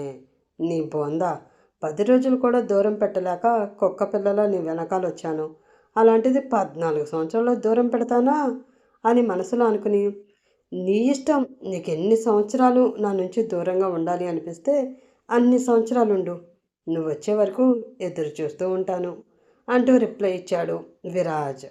అవునా, అయితే అది చూద్దాం, కానీ మీ ప్రొఫైల్ పిక్ చాలా బాగుంది, అందులో మీరు చాలా చాలా హ్యాండ్సమ్గా ఉన్నారు, కాకపోతే ఆ గడ్డమే కొంచెం అడ్డమేమో అనిపిస్తుంది, నీట్గా షేవ్ చేసుకోండి, ముద్దు పెట్టుకునేటప్పుడు గుచ్చుకోకూడదు కదా అంటూ మెసేజ్ చేసింది ఆమె. ఆ మెసేజ్ చూసి షాక్ అయిన అతను వెంటనే తన ప్రొఫైల్ పిక్ ఓపెన్ చేసి చూశాడు. అది రాత్రి శ్రేష్ఠతో మాట్లాడుతున్నప్పుడు తన పక్కనే నిలబడి తీసుకున్న సెల్ఫీ అవడంతో అది చూసుకుని ఆ ఫోన్ తోటే తల బాదుకుంటూ, అయ్యో, ఇండియాలో ఉన్న వాళ్ళందరికీ మేమిద్దరం కలిసే ఉన్నాము, శ్రేష్ఠ ఎవరితోనూ పారిపోలేదు అన్న విషయం తెలియజేయడం కోసం ఈ పిక్ ప్రొఫైల్గా పెట్టి దీనికి దొరికిపోయానా అని మనసులో అనుకుని, ఇలా ఫోన్లో కాదు, డైరెక్ట్గా వచ్చి నీతో తేల్చుకోవాల్సిన విషయాలు తేల్చుకుంటాను అని అనుకుంటూ ఆవేశంగా పక్క ఫ్లాట్ డోర్ తీసుకుని లోపలికి వెళ్ళిన అతనికి అక్కడ ఆమె కనిపించలేదు. దాంతో రూమ్లో ఉందేమో అనుకుని డోర్ తీస్తున్న అతనికి అప్పుడే స్నానం చేసి ఒంటికి టవల్ చుట్టుకుని తల ముందుకు వేసుకుని తుడుచుకుంటూ కనిపించింది శ్రేష్ఠ. వెనక నుంచి ఆమెను అలా చూసిన అతనికి ఒక్క క్షణం షాక్ కొట్టినట్లు అనిపించింది. దీనమ్మ, పొద్దు పొద్దున్నే ఇలా దర్శనమిచ్చి నాకున్న సెల్ఫ్ కంట్రోల్ని లూజ్ అయ్యేలా చేస్తుంది ఏంటిది అని మనసులో అనుకుని అక్కడి నుంచి వెళ్ళిపోవడం ఇష్టం లేక ఆమెను అలానే చూస్తూ ఉన్నాడు అతను. అద్దంలో అతన్ని చూసిన శ్రేష్ఠ, ఇంకా చూసింది చాలు, పక్కకు వెళితే డ్రెస్ వేసుకుంటాను అంటూ చిన్నగా చెప్పింది. ఆ మాటకి అదిరిపడి సారీ అంటూ డోర్ దగ్గరికి వేసి బయటికి వెళుతూ ఉన్న అతనికి ఆమె తన భార్య అన్న విషయం, ఆమె తనని అంగీకరించిన విషయం గుర్తొచ్చింది. దాంతో వెంటనే వెనక్కి తిరిగి ఆ గదిలోకి వెళ్ళాడు. అతను మళ్ళీ రావడంతో సీరియస్గా అతని వైపు చూసి, చెప్పాను కదా డ్రెస్ వేసుకోవాలి అని, అయినా కూడా వినకుండా అలా లోపలికి వచ్చేసారేంటి? ఒక ఆడపిల్లని ఇలా టవల్లో ఉన్నప్పుడు చూడడం తప్పు అని మీకు తెలియదా అంటూ ఆవేశంగా అరిచింది శ్రేష్ఠ. ఆడపిల్లని అలా చూడడం తప్పు అని తెలుసు, కానీ కట్టుకున్న పెళ్ళాన్ని చూడడం కూడా తప్పు అని నాకు తెలియదే. నువ్వు చెప్పింది నిజమే, టవల్ ఉన్నప్పుడు చూడడం తప్పు, అది కూడా తీసేస్తే పోలా అని అంటూ ఆమె దగ్గరికి వచ్చి ఆమెని గట్టిగా తన కౌగిల్లో బంధించాడు అతను. అతను అలా చేయడంతో శ్రేష్ఠ గుండె వేగం ఒక్కసారిగా పెరిగిపోయింది. ఏం చేస్తున్నారు మీరు? భయంగా అతని కళ్ళలోకి చూస్తూ అడిగింది ఆమె. అందరూ పెళ్లి జరిగిన తర్వాత ఫస్ట్ నైట్ చేసుకుంటారు కదా, మనం కొంచెం వెరైటీగా ఫస్ట్ డే చేసుకుందామా అంటూ చిలిపిగా ఆమె వైపు చూస్తూ అడిగాడు విరాజ్. చిన్నగా సిగ్గుపడుతూ, చాలా బాధ పెట్టాను కదా మిమ్మల్ని, కోపం రాలేదా అంటూ అడిగింది శ్రేష్ఠ. ప్రేమ ఉన్న చోట కోపానికి చోటు ఉండదు. నేనే నీ ఇష్టం ఏంటో తెలుసుకోకుండా ఒక స్టెప్ ముందుకు తీసుకున్నాను. అది రాంగ్ స్టెప్ అని నువ్వు నా నుంచి దూరం అయ్యే వరకు తెలియలేదు అంటూ చెప్పాడు అతను. మీరు తీసుకున్నది రాంగ్ స్టెప్ కాదు, దాని గురించి నాకు చెప్పకపోవడం రాంగ్ అంటూ ఇది చెప్పి ఉంటే అంత ప్రేమించిన మిమ్మల్ని నేను మాత్రం ఎందుకు దూరం చేసుకుంటాను చెప్పండి. చిన్నప్పుడే అమ్మ దూరమైంది. నాన్న ప్రేమ ఉన్నా కూడా పిన్ని వచ్చిన తర్వాత ఆ ప్రేమ ఎటుపోయిందో తెలియలేదు. అలాంటి నా జీవితంలోకి ప్రేమిస్తున్నాను అంటూ ఎవరైనా వస్తే నేను మాత్రం ఎందుకు దూరం చేసుకుంటాను. అందులోని ఇంత స్వచ్ఛమైన ప్రేమ దొరుకుతుంది అంటే నాకన్నా అదృష్టవంతులు మరొకరు ఉండరు కదా అంటూ అతని గుండెల్లో ఒదిగిపోయింది ఆమె. I love you so much Shreshtha. నీ జీవితంలో ఇక నుంచి నీ ఇష్టం లేకుండా ఏదీ జరగదు. నీకు నచ్చింది నువ్వు చెయ్యొచ్చు. ఏ రోజు నేను నీకు అడ్డు చెప్పను అని విరాజ్ చెప్పడంతో అతన్ని మరింత గట్టిగా కౌగిలించుకుని I love you so much Viraj, I love you so much అంటూ చెప్పింది శ్రేష్ఠ. ఆ మాటతో చిన్నగా నవ్వుకుని ఆమె మొహాన్ని తన చేతిలోకి తీసుకుని ఆమె పెదవులను తన పెదవులతో లాక్ చేశాడు విరాజ్. ఈ గ్యాప్లో ఆమె ఒంటి మీద ఉన్న టవల్ ఊడి ఎప్పుడు నేల మీదకి జారిపోయిందో కూడా వాళ్ళు గమనించనే లేదు. అది గమనించిన తర్వాత ఆమెను వదిలి ఒక్క క్షణం కూడా దూరంగా ఉండలేకపోయాడు విరాజ్. దానికి ఆమె కూడా అంగీకారం చెప్పడంతో ఆ రోజుకి ఆఫీస్కి సెలవు పెట్టి ఇద్దరూ బెడ్ మీదకి చేరిపోయి ఒకరిలో ఒకరు కలిసిపోతూ తమ మనసులోని ప్రేమని ఒకరితో ఒకరు మనస్ఫూర్తిగా పంచుకున్నారు. ఇది ఫ్రెండ్స్ ఈరోజు స్టోరీ. ఈ స్టోరీ నచ్చితే ప్లీజ్ లైక్ చేసి, షేర్ చేసి, సబ్స్క్రైబ్ చేసుకుని మీ సపోర్ట్ నాకు అందించండి. మరొక మంచి స్టోరీలో రేపు కలుసుకుందాం. అప్పటి వరకు bye bye. Have a nice day.